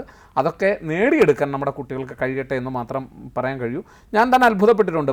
പലപ്പോഴും ഈ സർക്കാർ സ്കൂളിൽ നിന്നൊക്കെ +2 പോലും അവൈലബിൾ ആണ്. ഇപ്പോൾ ഫുൾ ബ്രൈറ്റ് പോലെയുള്ള ചില കുട്ടികൾ +2 കഴിഞ്ഞ കുട്ടികൾക്കുണ്ട്. ഇപ്പോൾ ഒരു കുട്ടി എനിക്കിപ്പോഴും ഓർമ്മയുണ്ട്, പണ്ടൊരു ഇവിടുത്തെ തന്നെ ഒരു എയ്ഡഡ് സ്കൂളിൽ നിന്ന് പെട്രോളിയം ഡിപ്പാർട്ട്മെൻറ്റിൻ്റെ കീഴിലുള്ള ഒരു യൂണിവേഴ്സിറ്റിയിൽ, പുറത്തുള്ളൊരു യൂണിവേഴ്സിറ്റിയിൽ അതുമായി ബന്ധപ്പെട്ട കോഴ്സ് പഠിക്കാൻ ഇവിടുന്ന് പോയിട്ടുണ്ട്. അപ്പോൾ ആ കുട്ടി അവിടെ ചെന്ന് അവിടെ നിൽക്കുന്നതിന് ആ കുട്ടി അവിടെ ഒരു ഫാമിലിയാണ് ഹോസ്റ്റ് ചെയ്യുന്നത്. ഇങ്ങനെ ധാരാളം വകുപ്പുകൾ ഇപ്പോൾ ഉണ്ട്. അപ്പോൾ അതൊക്കെ ഒന്ന് മനസ്സിലാക്കി പോവുക എന്നുള്ളതാണ്. അതിനൊക്കെ ഔദ്യോഗികമായ വിവരങ്ങൾ എപ്പോഴും ഉപയോഗിക്കുക, അതാണ് ഏറ്റവും നല്ലത്. സർ, നമുക്ക് വാട്സപ്പിൽ ഒരു പ്രേക്ഷക ഒരു സംശയം ചോദിച്ചിട്ടുണ്ട്. കവിത കോഴിക്കോട് നിന്നാണ് ചോദിച്ചിട്ടുള്ളത്. പലപ്പോഴും വിവിധ കോഴ്സുകൾക്ക് ലക്ഷങ്ങൾ ഫീസാണ് പറയുന്നത്. ഇതിന് ഏകീകൃത ഘടനയുണ്ടോ? നമുക്ക് കുറഞ്ഞ ഫീസിൽ എങ്ങനെ പഠനം സാധ്യമാക്കാം? ഇല്ല, അങ്ങനെ ഒരു ഏകീകൃത ഘടന, കാരണം മറ്റൊരു രാജ്യത്തിൻ്റെ വിദ്യാഭ്യാസവുമായി ബന്ധപ്പെട്ട ഫീസ് നിശ്ചയിക്കുവാൻ നമ്മൾക്ക് അധികാരമില്ല. നമ്മുടെ തന്നെ രാജ്യത്തിൻ്റെ നമ്മുടെ സർവകലാശാലകൾ പലപ്പോഴും ഓട്ടോണമസ്, സ്വയം ഭരണമുള്ള ഏജൻസികളാണ്. അതുകൊണ്ട് ആ രാജ്യത്തിൻ്റെ ഒന്നുകിൽ ആ രാജ്യത്തെ ഏതെങ്കിലും ഔദ്യോഗികമായ സർക്കാർ സംവിധാനമോ അല്ലെങ്കിൽ സർവകലാശാലയോ നിശ്ചയിക്കുന്ന ഒരു ഫീസ് ഘടനയാണ് നമ്മുടെ രാജ്യത്ത് ആപ്ലിക്കബിൾ ആയിട്ടുള്ളത്, ബാധകമായിട്ടുള്ളത്. അതുപോലെ തന്നെയാണ് വിദേശ സർവകലാശാലയെ സംബന്ധിച്ചിടത്തോളം. ഒരു സ്വകാര്യ സർവകലാശാലയാണെങ്കിൽ ആ സർവകലാശാലയുടെ നിയമങ്ങളായിരിക്കും ബാധകമായി വരിക. മറ്റൊരു രാജ്യത്തെ സർവകലാശാലയാണെങ്കിൽ ആ രാജ്യത്തെ സർക്കാരോ അഥവാ ആ രാജ്യത്തെ സർവകലാശാലയോ നിശ്ചയിക്കുന്ന ഫീസായിരിക്കും വരിക. അതുകൊണ്ട് ഏകീകൃതമായ ഒരു സ്വഭാവം ഇല്ല എന്ന് മാത്രമല്ല, വിദേശ സർവകലാശാലകളുടെ ഫീസ് എന്തായിരിക്കണം എന്ന് പറയുവാൻ നമ്മുടെ സർക്കാരിനെ സംബന്ധിച്ചിടത്തോളം യാതൊരു അധികാരമോ അതിനകത്ത് യാതൊരു നിയന്ത്രണമോ ഇല്ല എന്നുള്ള കാര്യം പ്രത്യേകം ഓർക്കണം. അതുകൊണ്ട് ഇതൊക്കെ അതാത് സർവകലാശാലകളും സർക്കാരും നിശ്ചയിക്കുന്ന ഫീസ് നേരത്തെ മനസ്സിലാക്കി അതിനനുസരിച്ച് നമ്മുടെ സാമ്പത്തിക കരുതൽ കൂടി മുന്നിൽ വെച്ചുകൊണ്ട് വേണം ഇത്തരം തീരുമാനങ്ങൾ എടുക്കുവാൻ എന്നുള്ള കാര്യം പ്രത്യേകം ഓർക്കണം. സർ, അതുപോലെ തന്നെ പലപ്പോഴും കുട്ടികൾ +2 കഴിഞ്ഞതിന് ശേഷം കോഴ്സുകൾ തിരഞ്ഞെടുത്ത് ഡിപ്ലോമ കോഴ്സുകൾ എടുത്തും വിദേശത്ത് പോകാറുണ്ട്. അതുപോലെ PG കോഴ്സസിനും പോകാറുണ്ട്. അപ്പോൾ ഇതിൽ ഏതാണ് ഗുണം ചെയ്യുന്നത്? അതായത് ഡിപ്ലോമ കോഴ്സാണോ അതോ ഒരു 2 വർഷ ബിരുദാനന്തര ബിരുദം ആ ഒരു കോഴ്സ് ചെയ്യുന്നതാണോ കുട്ടികൾക്ക് അവരുടെ കരിയർ മെച്ചപ്പെടുത്താൻ സഹായകമാകുന്നത്? ഇത് ഞാൻ നേരത്തെ പറഞ്ഞതുപോലെയാണ്. നിങ്ങൾ കരിയർ എന്ന് പറഞ്ഞു കഴിഞ്ഞാൽ പല മേഖലകളുണ്ട്. ഇപ്പം നമ്മൾ ഏത് മേഖലയിലേക്ക് ഉന്നം വെക്കുന്നു എന്നുള്ളതാണ്. ഉദാഹരണത്തിന് ഫാർമസി പഠിക്കുന്ന ഒരു കുട്ടി, ആ കുട്ടിക്കൊരു ഫാർമസിസ്റ്റ് മാത്രം ആയാൽ മതിയെങ്കിൽ ഡിപ്ലോമ എടുത്താൽ മതി. മറിച്ച് ആ കുട്ടിക്ക് ഫാർമസിയുടെ മേഖലയിൽ ഇപ്പം ഡിപ്ലോമ ഇൻ ഫാർമസി ഉണ്ട് അല്ലേ, ബാച്ചിലർ ഓഫ് ഫാർമസി B.Pharm ഉണ്ട്, ഇനി അതിനപ്പുറം ഫാം ഡി എന്നൊരു കോഴ്സുണ്ട്, ഈക്വൽ ടു ഡോക്ടറാണ്, അതൊരു ഡോക്ടർ ഈക്വലാണ്, ഡോക്ടറായിട്ടാണ് അറിയപ്പെടുന്നത്. അത് വിദേശ രാജ്യങ്ങളിലുള്ളതാണ്. അതായത് നമ്മുടെ രാജ്യത്തൊക്കെ സാധാരണ നമ്മൾ കൺസൾട്ടേഷൻ എന്നാൽ പേഷ്യൻറ്റിൻ്റെ രോഗം എന്താണെന്ന് ഡയഗ്നോസ് ചെയ്യുന്നതും അതുപോലെ തന്നെ അതിന് മരുന്ന് കുറിക്കുന്നത് ഒരു ഡോക്ടർ തന്നെയാണ്. എന്നാൽ വിദേശത്ത് പോയി കഴിഞ്ഞാൽ രോഗം ഡയഗ്നോസ് ചെയ്യുന്നത് ഒരു ഡോക്ടറായിരിക്കും, അതിന് വേണ്ടുന്ന ഏറ്റവും നല്ല മെഡിസിൻ എന്തായിരിക്കണം എന്ന് നിശ്ചയിക്കുന്നത് മറ്റൊരു ഡോക്ടറായിരിക്കും. അത് ഈ പറയുന്നത് പോലെ ഫാം ഡി കഴിഞ്ഞ ആൾ ആയിരിക്കും. അപ്പോൾ അതുകൊണ്ട് എവിടെ പോകുന്നു, അയാൾ ഏത് തരത്തിലുള്ള കോഴ്സിനെ ഇഷ്ടപ്പെടുന്നു എന്നതിനെ ആശ്രയിച്ചാണ് ഈ ചോദ്യത്തിന് പ്രസക്തി. പക്ഷേ ഇതിൽ ഏറ്റവും ശ്രദ്ധേയമായിട്ടുള്ളത് ഒരു കുട്ടി എപ്പോഴും, ഇപ്പോൾ ഞാൻ ഒരു വളരെ ആലങ്കാരികമായി പറഞ്ഞാൽ, ഒരു കുട്ടിയെ നമ്മുടെ ഏത് കോഴ്സിന് തന്നെയാണെങ്കിലും, ഇപ്പോൾ ഇടയ്ക്ക് വെച്ച് ഞാൻ നേരത്തെ സൂചിപ്പിച്ചു കമ്മ്യൂണിക്കേറ്റീവ് ഇംഗ്ലീഷ് ഒരു ട്രെൻഡായിരുന്നു. അപ്പം BA കമ്മ്യൂണിക്കേറ്റീവ് ഇംഗ്ലീഷ് പഠിച്ചു വരുന്ന ഒരു കുട്ടിയെയാണോ അതോ BA ഇംഗ്ലീഷ് പഠിച്ചു വരുന്ന ഒരു കുട്ടിയെയാണോ ഒരു ഇൻഡസ്ട്രിക്ക് വേണ്ടത്? നമ്മൾ കരുതും കമ്മ്യൂണിക്കേറ്റീവ് ഇംഗ്ലീഷ് പഠിച്ചു വരുന്ന കുട്ടിയായിരിക്കും. അങ്ങനെയല്ല. ആ മേഖലയിൽ ഏറ്റവും കൂടുതൽ അറിവും വിദ്യാഭ്യാസവും ബോധമുള്ള ഒരു കുട്ടിയായിരിക്കും തിരഞ്ഞെടുക്കുന്നത്. അപ്പോൾ അതുകൊണ്ട് നമ്മുടെ ഒരു ധാരണയാണ് ഇതൊക്കെ പഠിച്ചു കഴിഞ്ഞാൽ പെട്ടെന്ന് ജോലി കിട്ടും. യഥാർത്ഥത്തിൽ എല്ലാം ഞാൻ ആദ്യമേ പറഞ്ഞത് തന്നെയാണ്, ഏത് മേഖലയിലെയും ക്ലാസിക്കൽ വിഷയങ്ങൾ ഉൾപ്പെടെ ഉള്ള മേഖലകളിൽ കൃത്യമായ അറിവുണ്ടാക്കുക, ആ മേഖലകളിൽ ഇൻഡസ്ട്രിക്കിനനുസരിച്ചുള്ള സ്കില്ലുണ്ടാക്കുക. നമ്മൾ അപ്ലൈ ചെയ്യുന്ന മേഖലയിലേക്കൊരു സ്കിൽ നമ്മൾ ഉണ്ടാക്കിയെടുക്കുക എന്നുള്ളതാണ്. അതിൽ നിന്ന് തന്നെ ഇപ്പം നമ്മൾ BA ഇംഗ്ലീഷ് പഠിച്ചു, ലിറ്ററേച്ചർ പഠിച്ചു, പക്ഷേ എനിക്കൊരു ഇൻഡസ്ട്രിയിൽ ഒരു PR ആയിട്ട് വർക്ക് ചെയ്യാൻ ഞാൻ ആഗ്രഹിക്കുന്നു, അല്ലെങ്കിൽ ഒരു ബിസിനസ് ഡെവലപ്മെൻറ്റ് ഓഫീസറായിട്ട് വർക്ക് ചെയ്യാൻ ആഗ്രഹിക്കുന്നു. അയാളുടെ ഭാഷ, അയാൾ ആ സ്കിൽ ആ കോഴ്സിൽ നിന്ന് അക്വയർ ചെയ്യണം. അത് അയാളുടെ ടേസ്റ്റാണ്. മറിച്ച് ലിറ്ററേച്ചർ പഠിക്കുന്ന ഒരു കുട്ടിക്ക് നാളെ ക്ലാസിക്കൽ ലിറ്ററേച്ചറുമായി ബന്ധപ്പെട്ടൊരു ഗവേഷണം നടത്തി അതിനകത്തൊരു സ്കോളറായി, ഒരു ടീച്ചറായി, ഒരു സ്കോളറായി, ഒരു ഗവേഷകയായി മാറണമെങ്കിൽ ഇതല്ലല്ലോ വേണ്ടത്. അപ്പോൾ അതുകൊണ്ട് ഏതാണോ നിങ്ങളുടെ താല്പര്യം, ഞാൻ നേരത്തെ പറഞ്ഞ പോലെ ഒരു ഫാർമസിസ്റ്റ് ആണോ, ഒരു കെമിസ്റ്റ് ആവണോ, ഒരു ഡ്രഗ് സയൻറ്റിസ്റ്റ് ആവണോ, അതോ നിങ്ങൾക്ക് സർക്കാരിൻ്റെ സംവിധാനത്തിൽ ഒരു ഹെൽത്ത് ഇൻസ്പെക്ടർ ആണോ, ഇതൊക്കെ നിങ്ങളുടെ തീരുമാനങ്ങളും ചോയ്സുമാണ്. അപ്പോൾ അത് മുൻനിർത്തിക്കൊണ്ട് ആ കോഴ്സുമായിട്ട് മുന്നോട്ട് പോവുക എന്നുള്ളതാണ്. അപ്പോൾ ഏത് മേഖലയിലും കുട്ടിയുടെ താല്പര്യങ്ങളും അതിനനുസരിച്ച് ആ കോഴ്സിനെ അവരുടെ കരിയറിനെ രൂപപ്പെടുത്തുകയും ചെയ്യുക എന്നുള്ളതാണ് ഈ ലോകക്രമത്തിൽ ഏറ്റവും പ്രധാനം. അതിൽ സർവകലാശാലകളും കോഴ്സുകളും ഒരു ഘടകം മാത്രമേ ആകുന്നുള്ളൂ.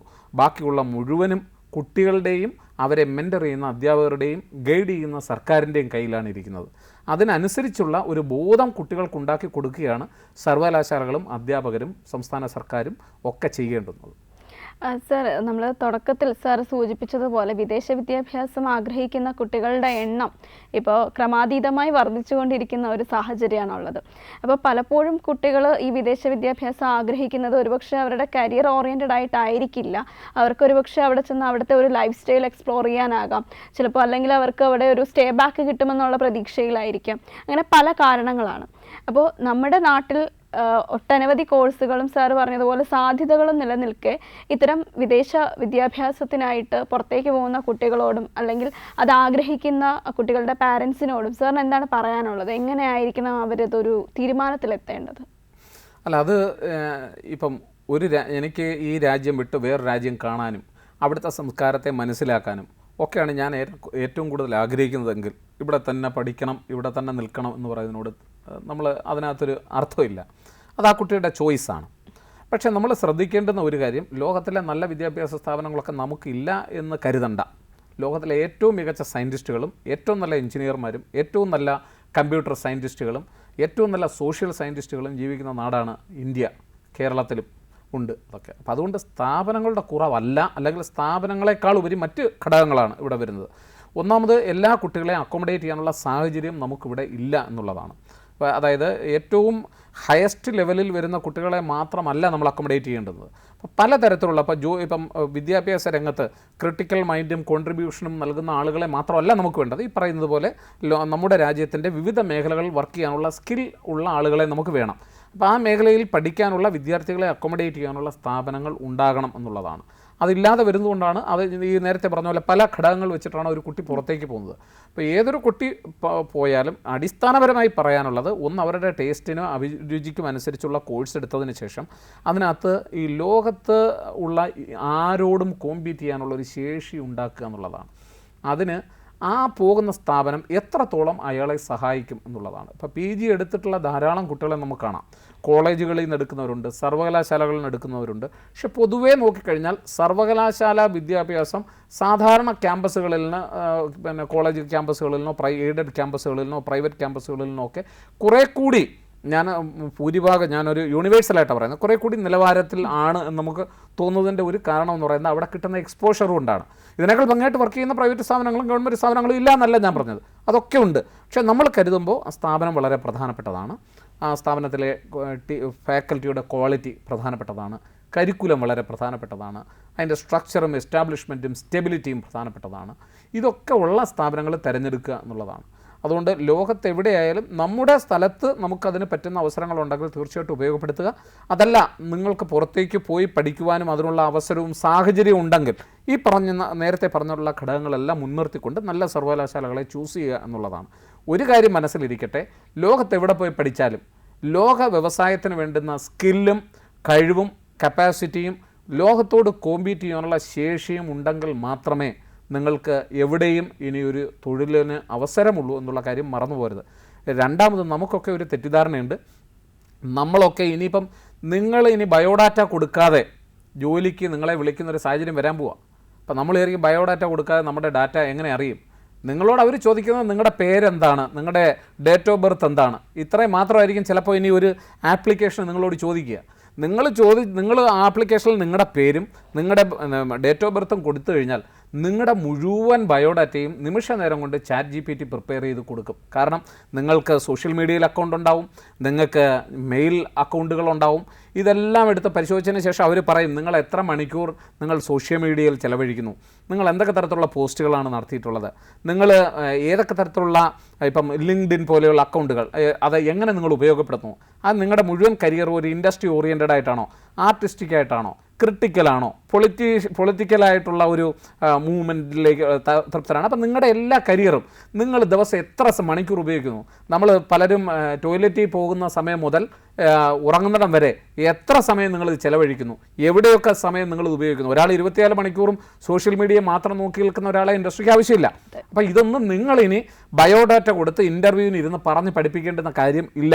ഇതൊക്കെ ഇൻ്റർനെറ്റ് എന്ന് പറയുന്ന മഹാലോകത്ത് നിങ്ങളെ സംബന്ധിച്ചിടത്തോളം മുഴുവൻ ഡാറ്റയും വിവരങ്ങളും ലഭ്യമാണ്. അതുകൊണ്ട് ഞാൻ എപ്പോഴും കുട്ടികളോട് പറയുന്നൊരു കാര്യമുണ്ട്, സോഷ്യൽ മീഡിയ എന്ന് പറയുന്നത് ഇരുതല മൂർച്ചയുള്ള ഒരു വാളാണ്. നിങ്ങൾക്ക് ഇത് ഭംഗിയായി ഉപയോഗിക്കാൻ കഴിയും, വളരെ മോശമായി ഉപയോഗിക്കാൻ കഴിയും. നാളെ വരാൻ പോകുന്ന ലോകക്രമത്തിൽ സോഷ്യൽ മീഡിയയിലും ഇൻ്റർനെറ്റിലും നിങ്ങൾ സെർച്ച് ചെയ്യുന്ന, നിങ്ങൾ പരതുന്ന ഓരോ വിവരങ്ങളും നിങ്ങളുടെ ഭാവിയെ കൂടി ബാധിക്കുന്നതാണ്, നിങ്ങളുടെ ഭാവിയെ കൂടി നിശ്ചയിക്കുന്നതാണെന്നുള്ള ബോധത്തോടു കൂടി വേണം. ഇപ്പോൾ ഇടയ്ക്ക് മൈക്രോസോഫ്റ്റോ മറ്റോ ആണെന്ന് തോന്നുന്നു ഒരു അഡ്വർടൈസ്മെൻറ്റ് കൊടുത്തിരുന്നു, വിദ്യാഭ്യാസ യോഗ്യത പറഞ്ഞിട്ടേ ഇല്ലല്ലോ. അഡ്വർടൈസ്മെൻറ്റിൽ വിദ്യാഭ്യാസ യോഗ്യത പറഞ്ഞിട്ടില്ല, അവർ കുറച്ച് ക്രൈറ്റീരിയ പറയുന്നുണ്ട്, അത് മാത്രമാണ് അവർ പറഞ്ഞിട്ടുള്ളത്. കാരണം ലോകം മാറുകയാണ്. അപ്പം നിങ്ങളുടെ എല്ലാ കഴിവുകളും അനുഭവങ്ങളും നിങ്ങൾ വാക്കുകളായി പലയിടത്തും പ്രകടിപ്പിക്കുന്നുണ്ട്. അപ്പോൾ ഇതൊക്കെയാണ് ഇനി വരാൻ പോകുന്ന ലോകത്തിന് ഏറ്റവും കൂടുതൽ ആവശ്യം. അതുകൊണ്ട് സർവകലാശാലകളും സർട്ടിഫിക്കറ്റുകളും പഠന രീതികളും മാർഗങ്ങളും എന്നൊക്കെ പറയുന്നത് ഒരു നിയമപരമായി നിങ്ങളെ ഒരു ചട്ടക്കൂടിനുള്ളിൽ കൊണ്ടുവന്ന് ആ ഒരു രാജ്യത്തിൻ്റെ വ്യവസായങ്ങൾക്കും പുരോഗതിക്കും ഒരു രാജ്യത്തിന് അനുകൂലമായിട്ടുള്ള പുരോഗതി ഉണ്ടാക്കുന്നതിനൊക്കെ വേണ്ടുന്ന വിവിധ തരത്തിലുള്ള പൗരന്മാരെ വളർത്തിയെടുക്കുന്നതിന് വേണ്ടിയുള്ള ഒരു ഘടകം മാത്രമാണ്. ഒന്ന് ഓർക്കുക, എവിടെ പഠിച്ചാലും എന്ത് പഠിച്ചാലും സ്കില്ല്, നിങ്ങൾ പോകാൻ ആഗ്രഹിക്കുന്ന മേഖലയിലെ സ്കിൽ ഉണ്ടാക്കിയെടുക്കാൻ കഴിയുന്ന സ്ഥാപനങ്ങളിലും കോഴ്സുകളിലും പഠിക്കുക. ഇത് മാത്രമേ ഉള്ളൂ പറയാനായിട്ട്. ഓക്കെ സാർ, നമുക്ക് വിദേശ ഉപരിപഠനത്തിനായിട്ട് ഓരോ സബ്ജക്റ്റുകൾ അല്ലെങ്കിൽ എന്ത് കോഴ്സ് തിരഞ്ഞെടുക്കണം എന്നുള്ളത് ഏറ്റവും കൂടുതൽ മലയാളികൾക്ക് ഒരുപാട് അബദ്ധം പറ്റുന്ന ഒരു മേഖലയാണ്. വളരെ ഇൻഫോർമേറ്റീവ് ആയിട്ടുള്ള വിവരങ്ങളായിരുന്നു സാർ ഷെയർ ചെയ്തത്. Thank you so much sir. Kerala കണക്റ്റിൽ അടുത്തൊരു വിഷയവുമായി വീണ്ടും കാണാം. നന്ദി.